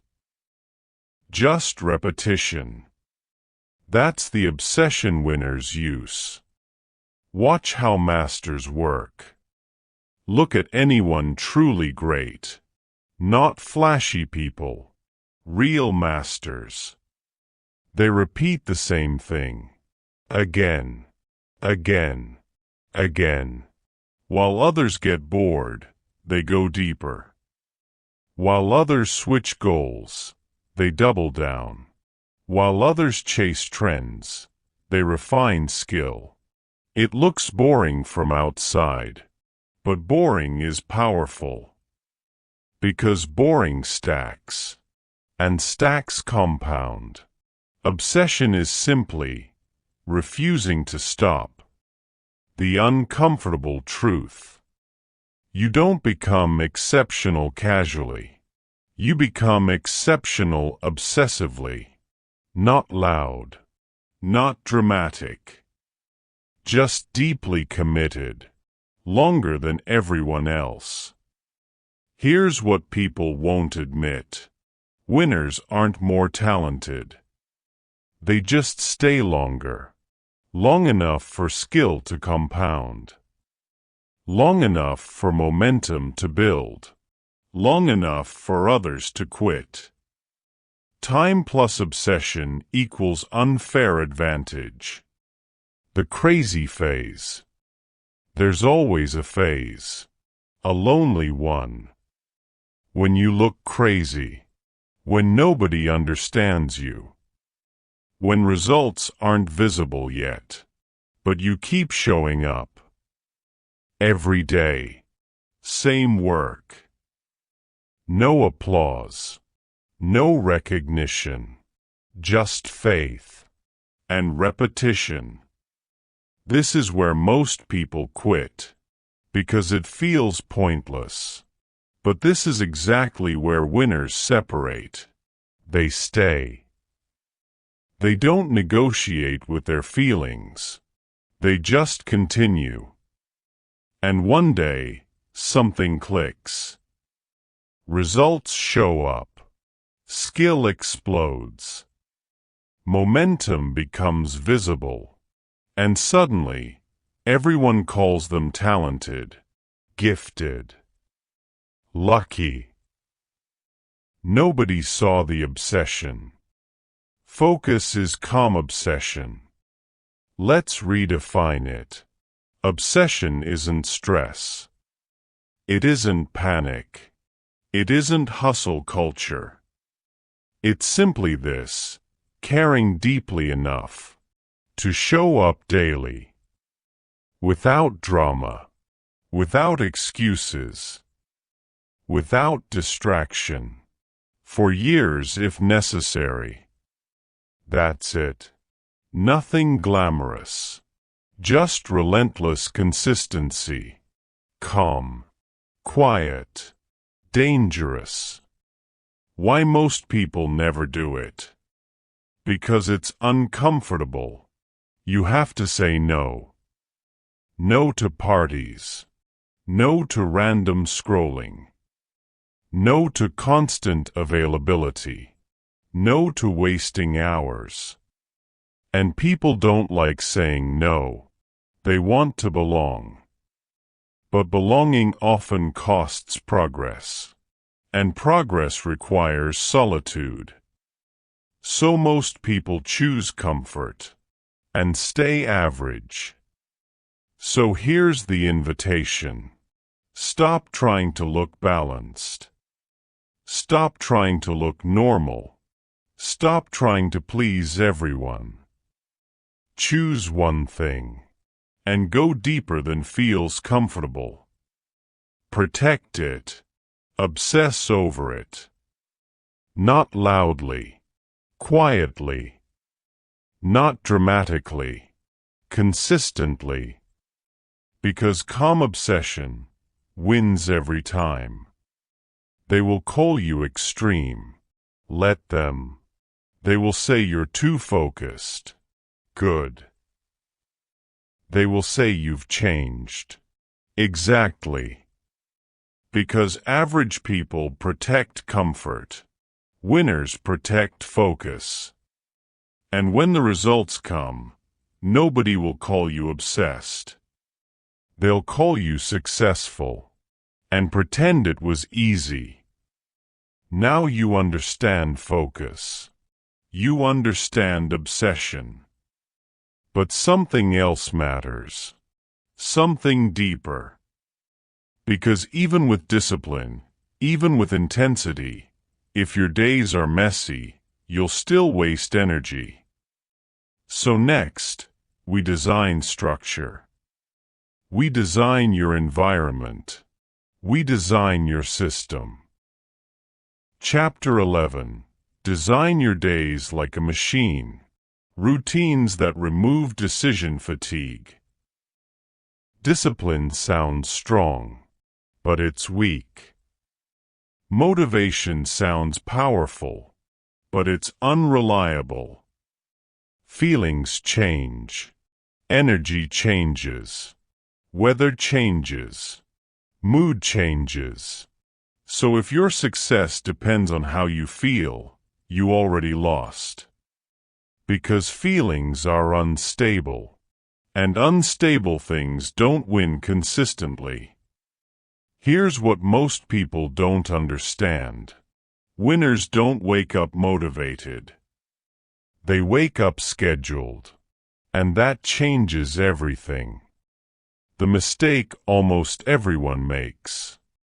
Most people wake up and decide their day in real time. What should I do today? What do I feel like doing first? What's urgent? What's calling me?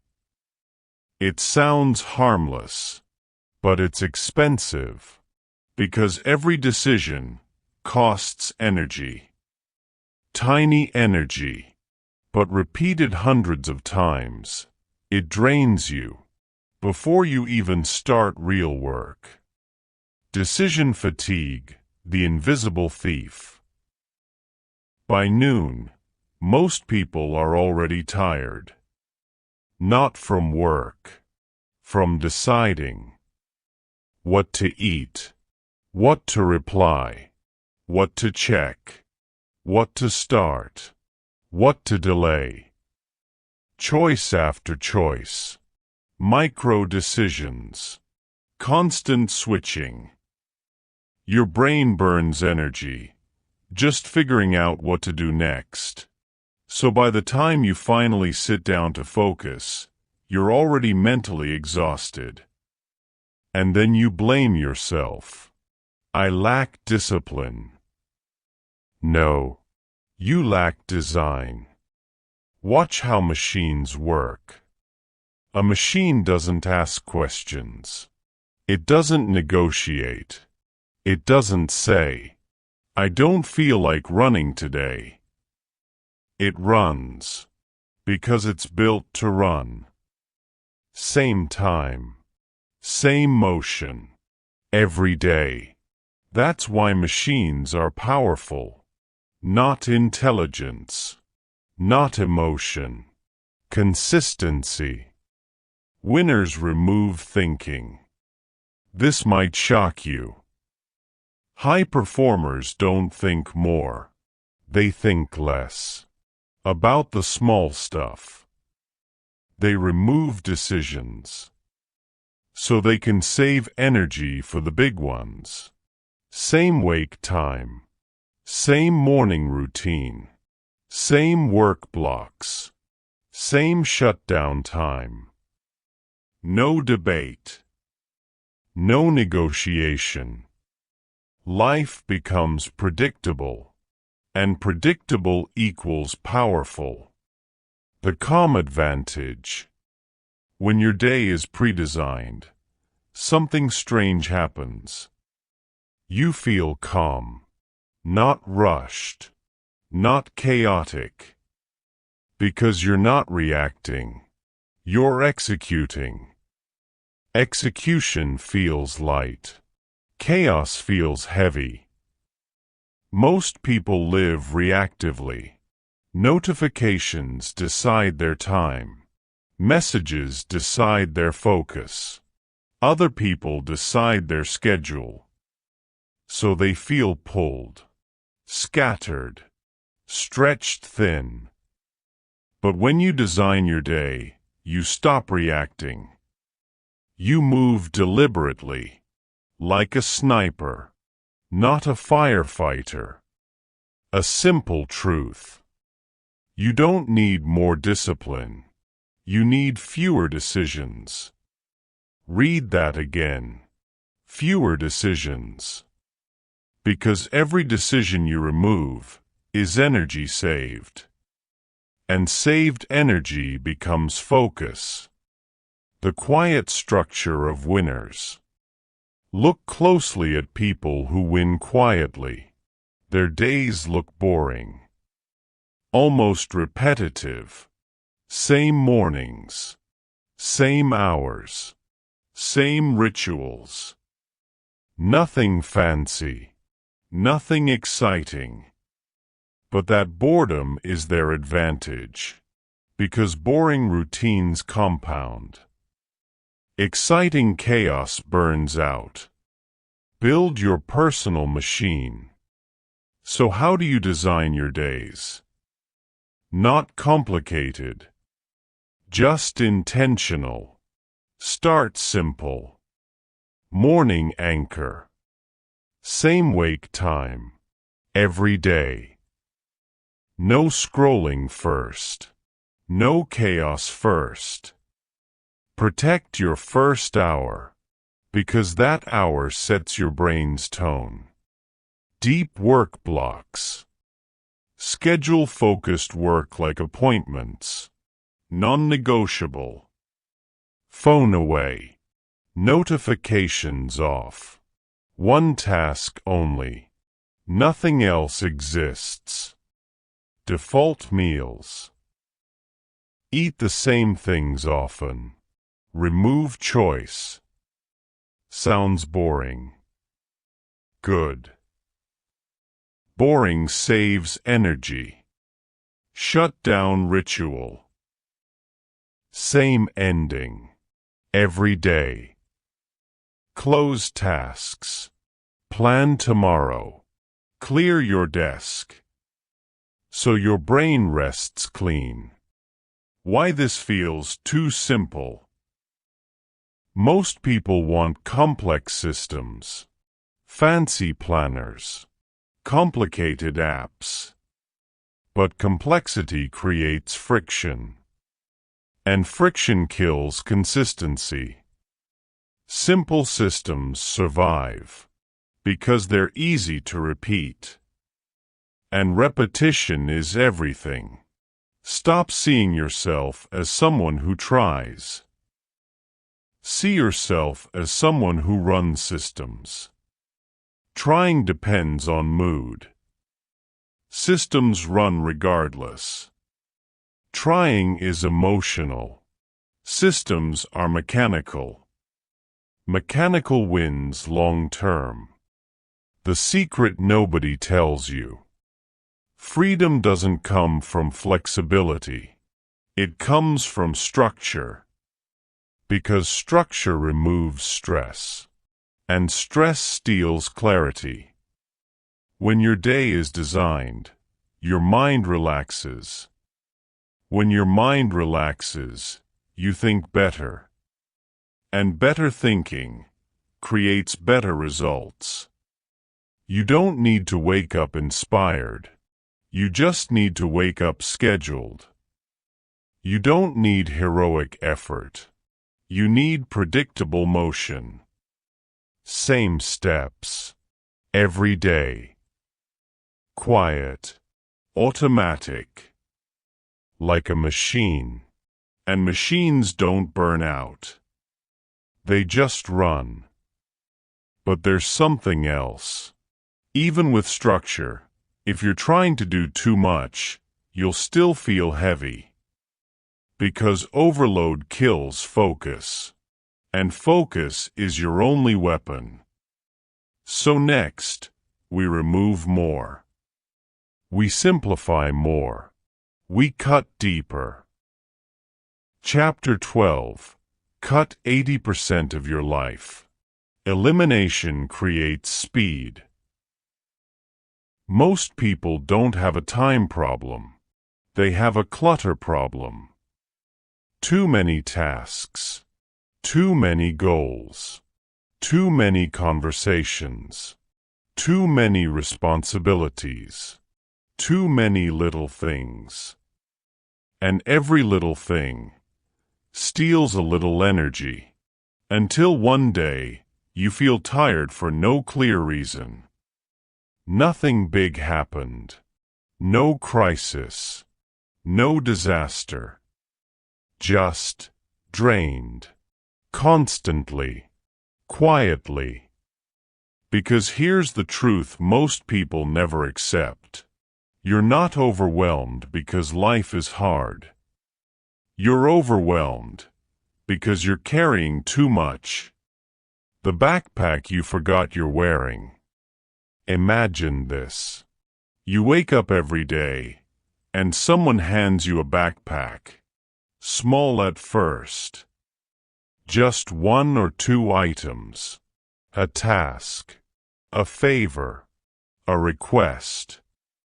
Can you help me with this? Quick thing. Just 5 minutes. You say yes. Of course you do.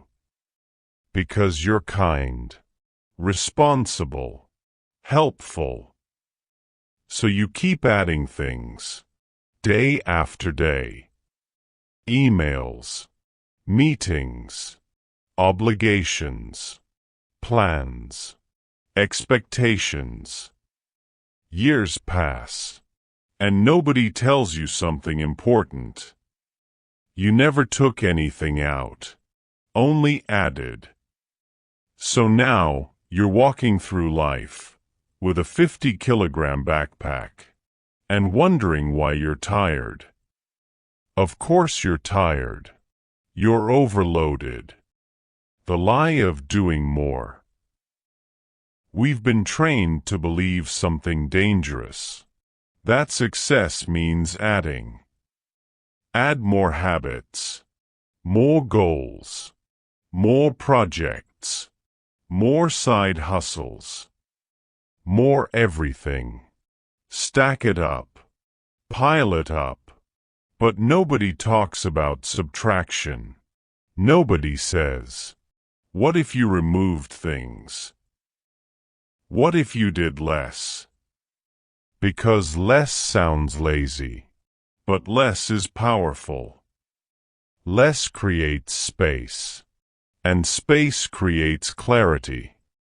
Look at winners closely. Watch people who actually win. Quietly. Consistently. Their lives are simple. Almost boring.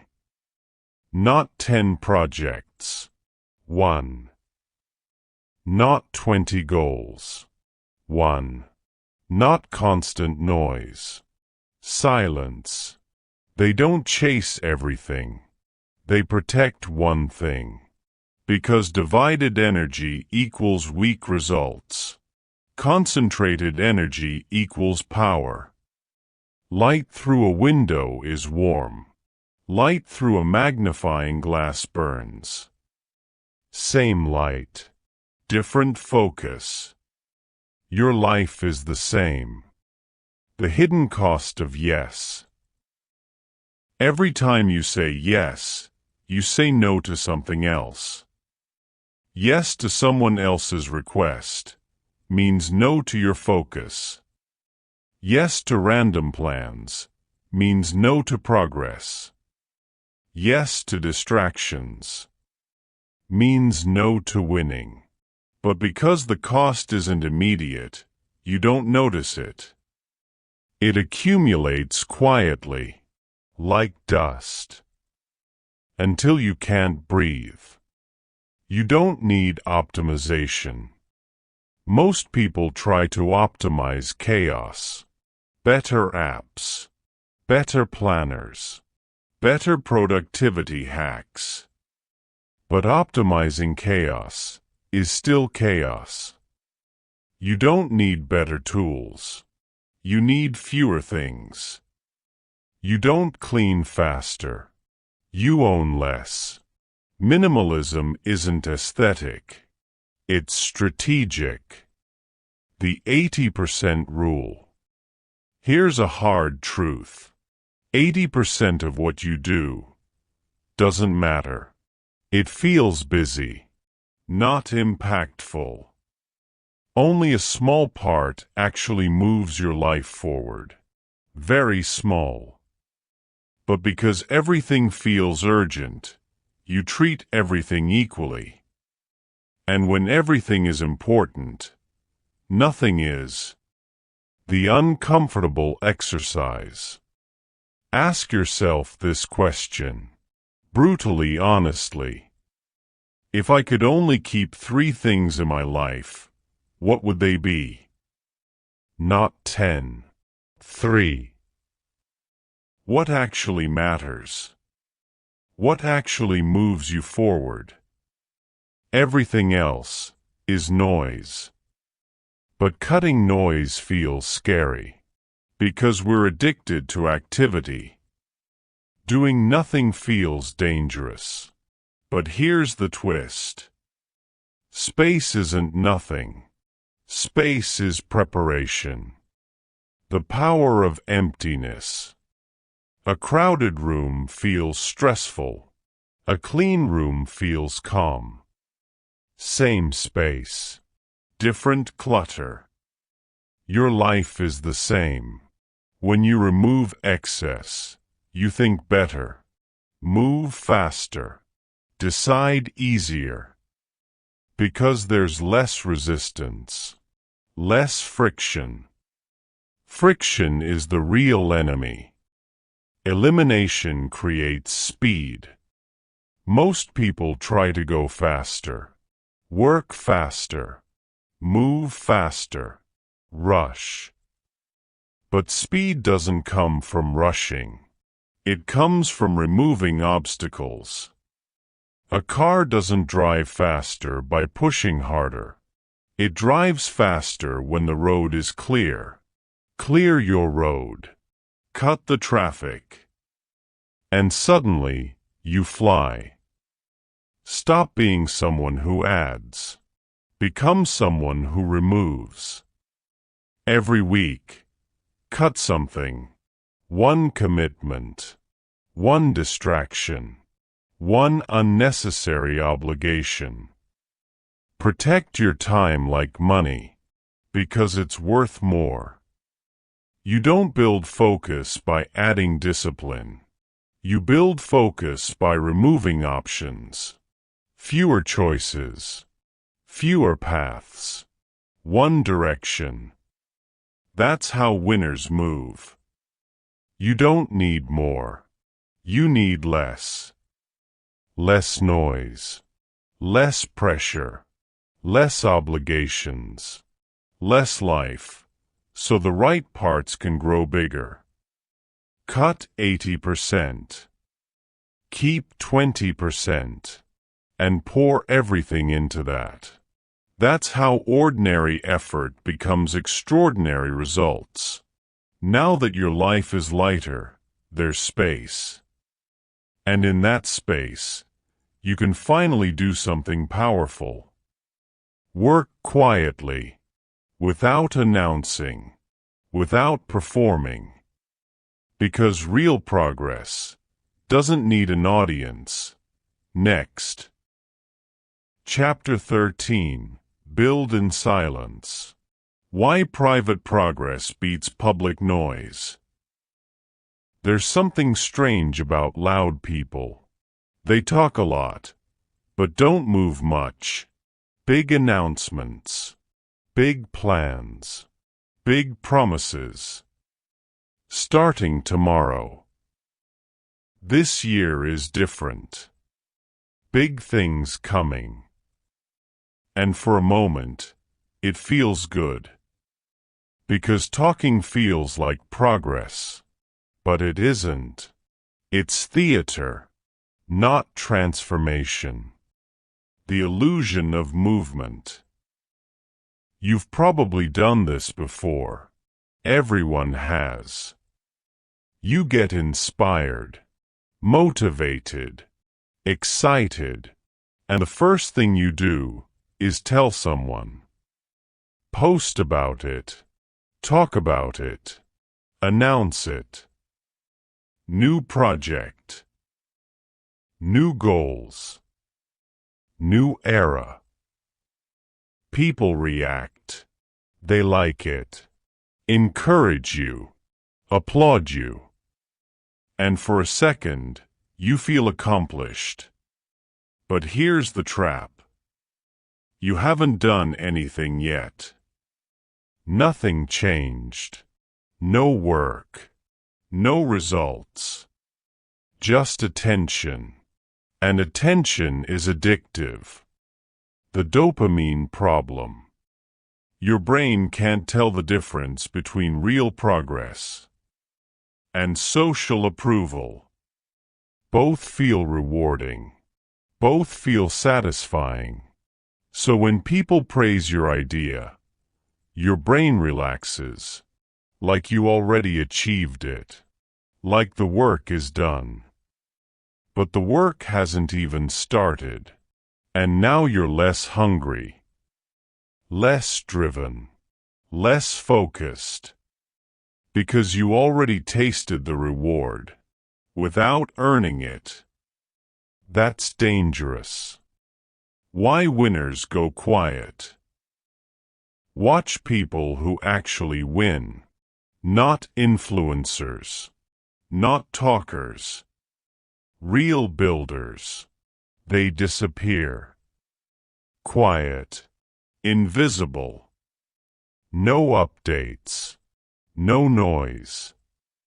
Then one day, they come back different, stronger, further ahead.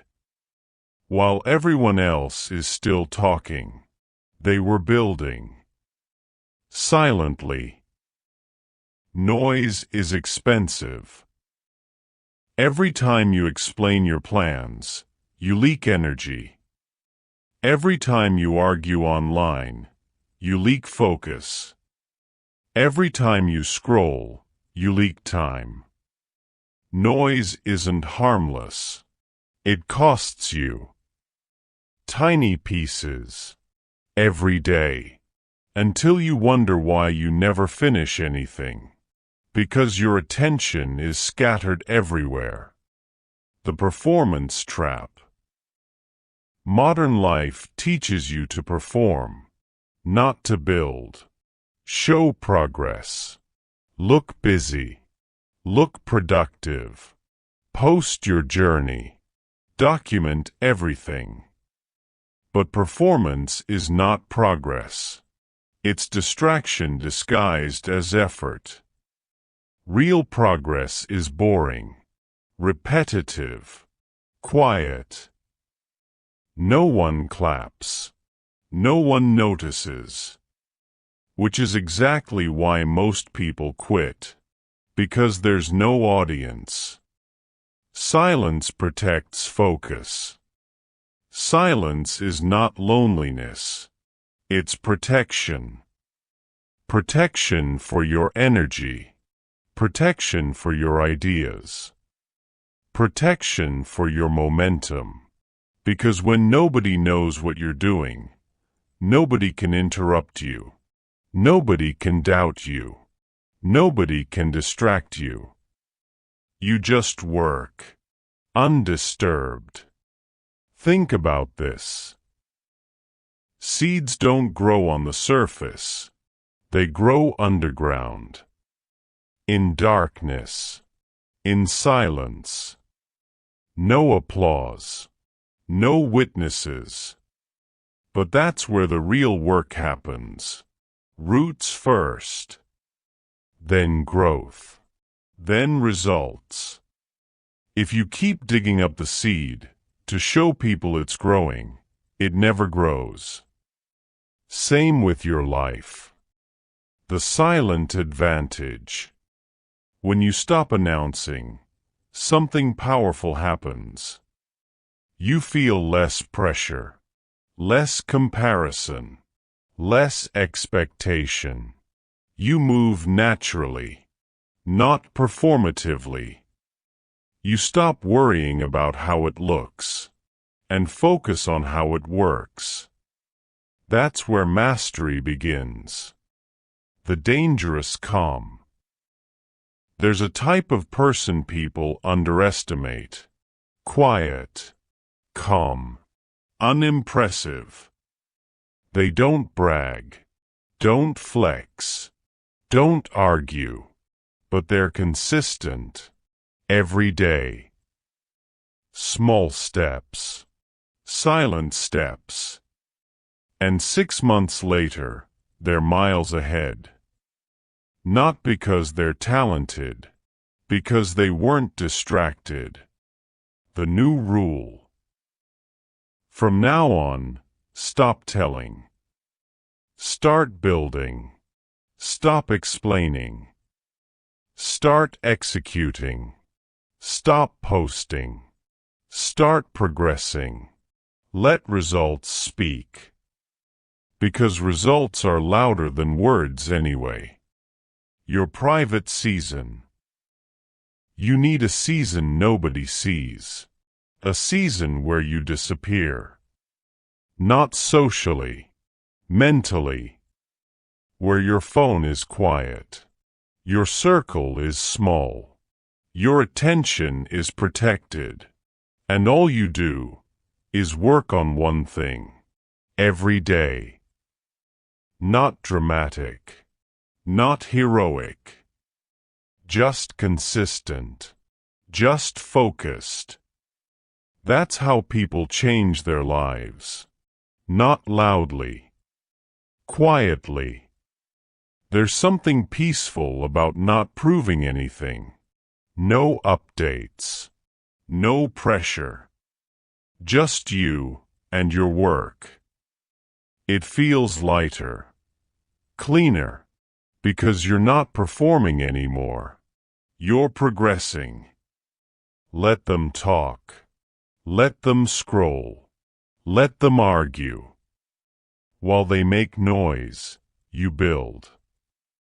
While they chase attention, you build. While they announce plans, you finish yours. And one day, you won't need to say anything. Because your results will speak for you. But silence alone isn't enough. You also need something else. Momentum. Tiny daily wins that stack. Because big success is never big moves. It's small moves, done every day. Next. Chapter 14. Momentum compounds. Small daily wins beat rare big moves. Most people overestimate what they can do in one day, and underestimate what they can do in 1 year. That's why they keep losing. Not because they're incapable, not because they're unlucky, but because they chase explosions instead of building momentum. The fantasy trap. Be honest with yourself. How many times have you waited for a big move? The perfect plan. The perfect moment. The perfect energy. I'll start seriously next month. I'll go all in next year. You keep waiting for a dramatic beginning. Something cinematic. Something powerful. Like your life will suddenly transform overnight. Like you'll wake up different. But life doesn't work like that. It never has.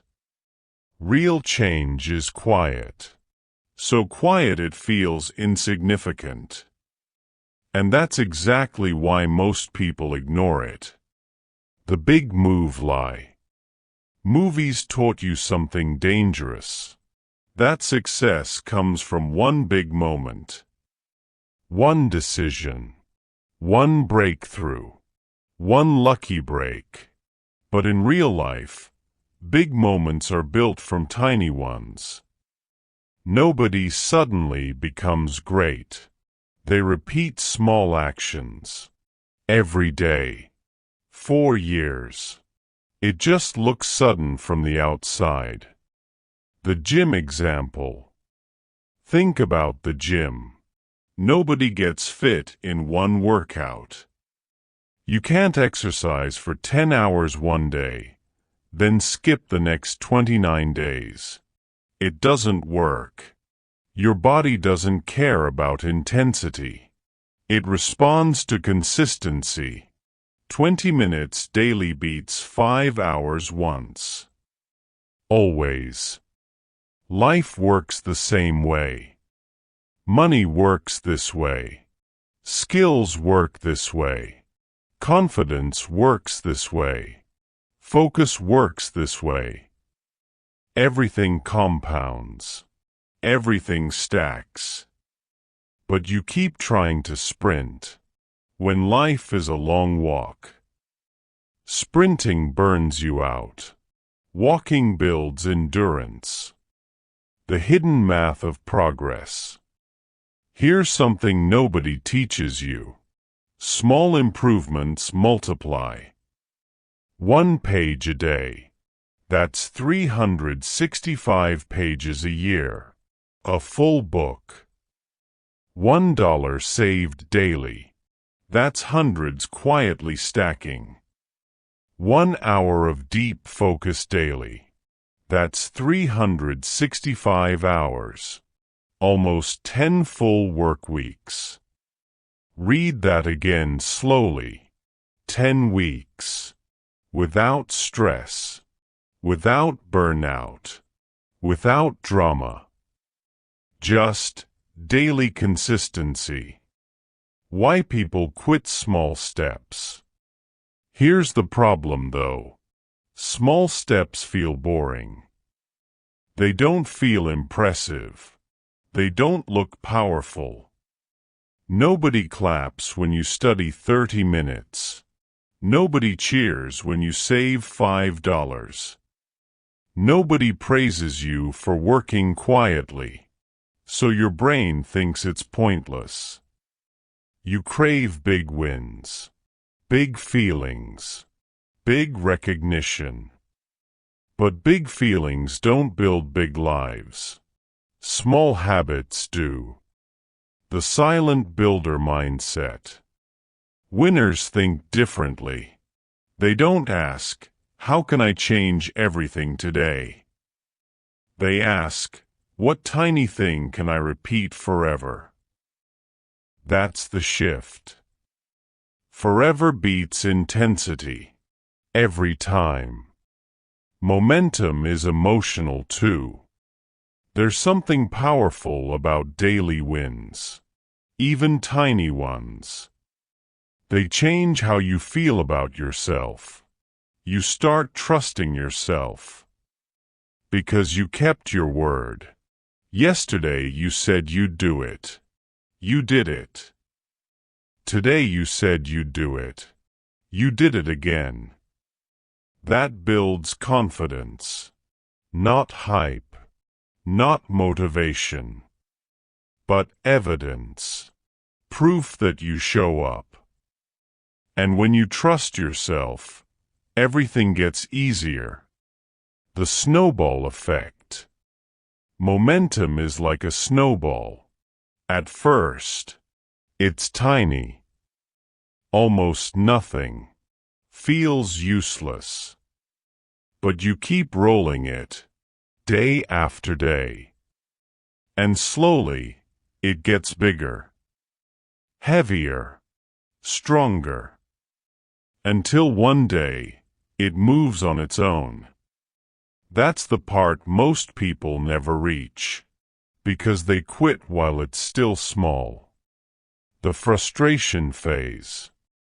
There's always a boring phase, where nothing seems to change. You work. Nothing happens. You save. Nothing changes. You practice. Still average. That's where most people stop. Because it feels pointless.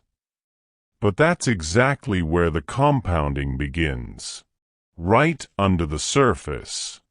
Invisible growth. Silent improvement. Then suddenly, results show up fast. Not because you got lucky. Because you didn't quit early. Stop resetting your life. Most people keep restarting. New plan. New system. New motivation. Every month something different. Which means momentum never builds. They keep digging new holes, instead of digging one deep well. Depth beats variety. Always. One thing daily. Here's the secret most people miss. You don't need 20 habits. You don't need a perfect routine. You don't need a dramatic life change. You need one thing. Done daily. That's it. One. Because one thing repeated beats 10 things started and abandoned. When you stop chasing big wins, life gets lighter. You don't feel behind. You don't feel pressured. You just show up, do your small task, leave. No drama, no burnout. And strangely, you move faster than everyone else. Because you never stop. Think 5 years. Imagine 5 years of this. Not hustle, not chaos. Just one focused action daily. 365 days. Times 5. Over 1,800 repetitions. Tell me honestly, how could you not win? It becomes impossible to lose. The new identity. This is the identity shift. You're not someone who tries hard. You're someone who shows up daily, quietly, calmly, relentlessly. That's more dangerous than talent. Because talent fades, motivation fades, but daily consistency, that compounds forever. Stop waiting for your big moment. It's not coming. Your life changes in small moments, tiny choices, daily actions, boring, unseen, but unstoppable if you don't quit. While they chase breakthroughs, you build momentum. While they burn out, you stay steady. And one day, you look back and realize you didn't win loudly. You won quietly, piece by piece. By now, something is different. Not outside, inside. You're not just learning strategies anymore. You're changing shape. The days feel clearer. Distractions feel smaller. Noise feels weaker. You don't chase everything like before. You choose. You don't react instantly. You pause. You don't waste energy explaining yourself. You just work. Quietly. Consistently. And that's how momentum starts. Not dramatic. Not loud. Just small wins. Stacking. Every day. Tiny promises kept. Tiny tasks completed. Until one day, you look back and realize something strange. You're not the same person anymore. Because systems change results. But discipline changes identity. And identity is what really wins. Anyone can copy a routine. Anyone can try a method. But not everyone becomes the kind of person who refuses to quit halfway. That part is internal, invisible, permanent. Because at the end of the day, winning isn't about tactics. It's about who you are when nobody is watching. When motivation disappears. When progress feels slow. When no one claps. When it would be easier to stop. That's where the real difference lives. Character. And that's what this final chapter is about. Not how you work. Who you become. Because when you become someone who never quits, winning stops being a question. It becomes inevitable. Let's talk about that. Chapter 15. Focus until you win. The identity of someone who never quits halfway. Winning doesn't start with talent. It doesn't start with luck. It doesn't even start with opportunity. It starts with something quieter, something almost invisible. It starts with identity, who you believe you are when no one is watching. Because here's what most people never understand. Winners don't act differently sometimes. They think differently all the time. And that changes everything. The halfway problem. Look back at your life for a second. Be honest. How many things did you start, but never finish? The ideas, the plans, the routines, the goals.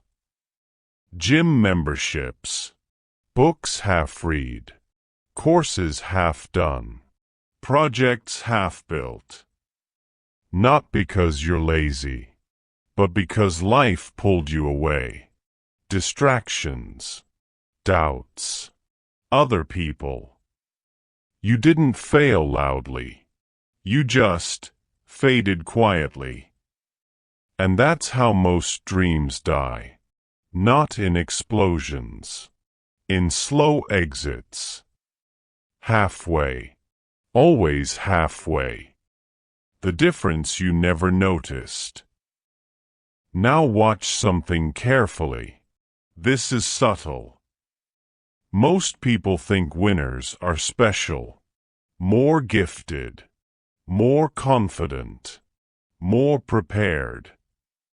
They're not. They're simply people who don't stop halfway. That's it. That's the whole secret. They get tired too. They doubt themselves too. They get bored too. But when things get hard, they don't negotiate.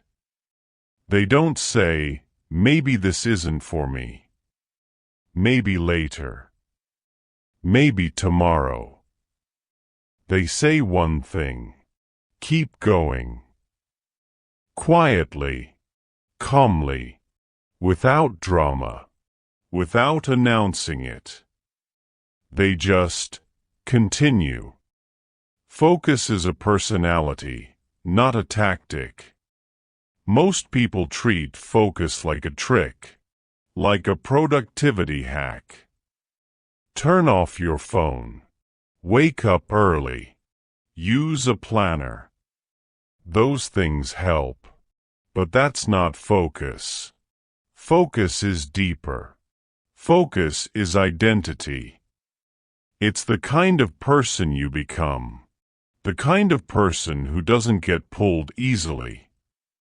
The kind of person who doesn't chase every shiny thing. Who doesn't jump from goal to goal.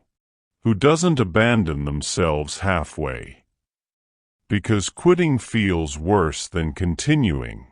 Read that again. Quitting feels worse than continuing. That's when you know you've changed. At some point, something inside you gets tired. Not tired of work. Tired of restarting. Tired of beginning again. Tired of always being almost there. You stop wanting new plans. You start wanting completion. Depth. Not variety. Consistency. Not excitement. That's maturity. That's power. When you finally get serious.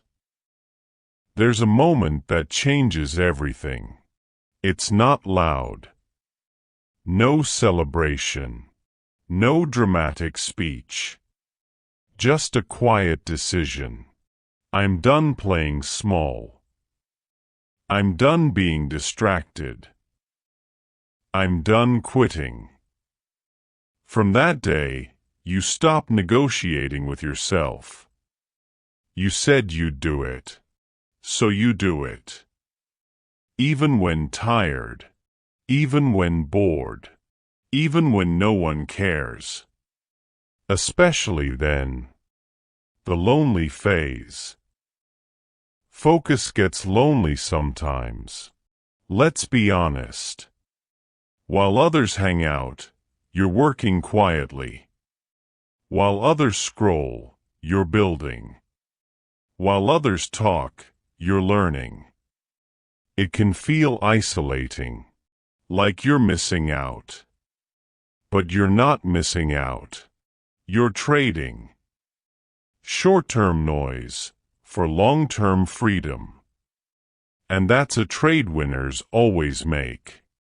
The compounding effect of character. Remember something important. Skills compound. Money compounds. Habits compound. But character compounds too. Every time you keep your word, you become stronger. Every time you don't quit, your self-trust grows. And self-trust is dangerous.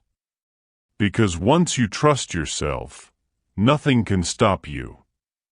Not fear. Not distractions. Not opinions. Because you know something. You always finish what you start. This is what winning really looks like. Winning isn't flashy. It's boring. Daily. Repetitive. Unseen. While everyone else chases excitement, you choose discipline. While everyone else jumps around, you stay. While everyone else burns out, you endure. And that endurance is what separates you. The identity lock. At some point, you stop asking, "Will this work?" And you start saying, "I will make this work." No matter how long it takes. Because it's not about motivation anymore. It's about who you are. You're not someone who quits. You're someone who finishes. And that identity makes winning inevitable. Years from now, people will look at you and say, "You're lucky. You're talented. You're gifted." They won't see the truth. The quiet nights. The missed distractions. The disciplined mornings. The thousands of tiny decisions. To focus. To continue. To not quit. They'll never see that. But you will. Because you'll remember. Every single day you chose yourself. Every day you stayed focused. Every day you refused to fade halfway. And one day, you won. Not loudly. Not dramatically. Quietly. Inevitably. While they watched the world, you focused. While they waited, you worked. While they quit, you stayed. And that is why you win. The quiet winner. If you've made it this far, something has already changed. Not loudly, not dramatically, but quietly. Deep inside.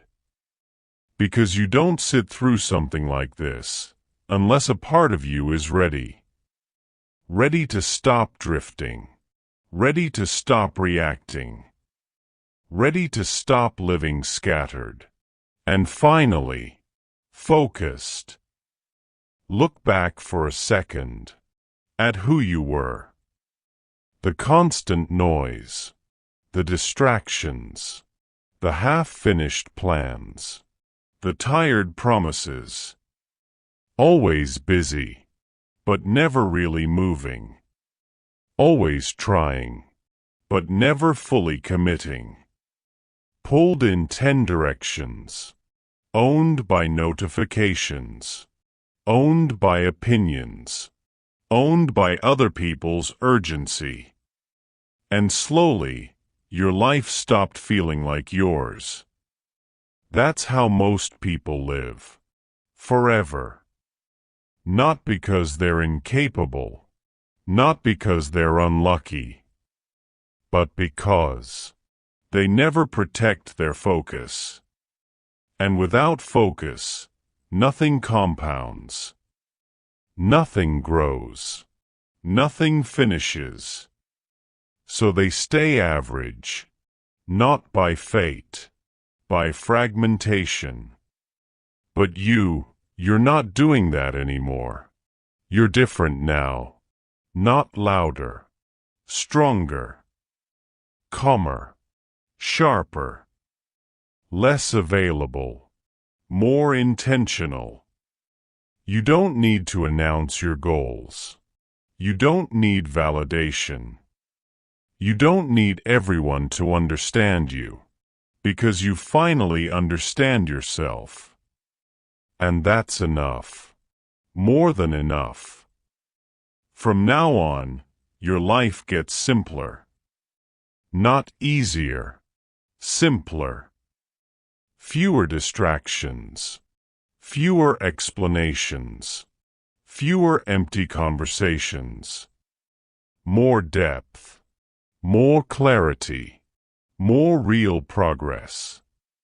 While they scroll, you build.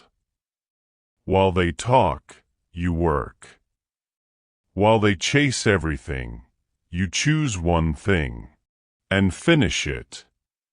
And one day, quietly, without drama, without announcement, you look up, and realize you're no longer trying to win. You already did. Because winning was never a moment. It was a decision. The decision to focus. To protect your time, to cut the noise, to stay when things got boring, to continue when nobody clapped. That's the kind of person who wins. Not the loud one, the consistent one. Not the talented one, the committed one. Not the busiest, the most focused. And now that's you. So when this ends, don't rush back to noise. Sit for a second. Breathe. Let the silence feel normal.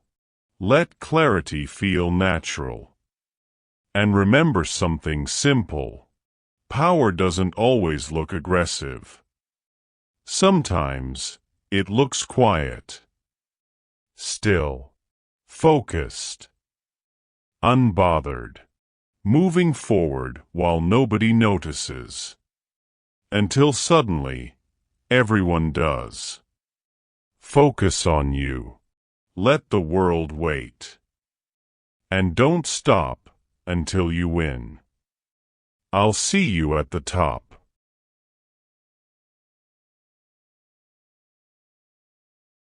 If this message spoke to you, share it. Subscribe. Keep listening. This is Beyond the Noise Studio.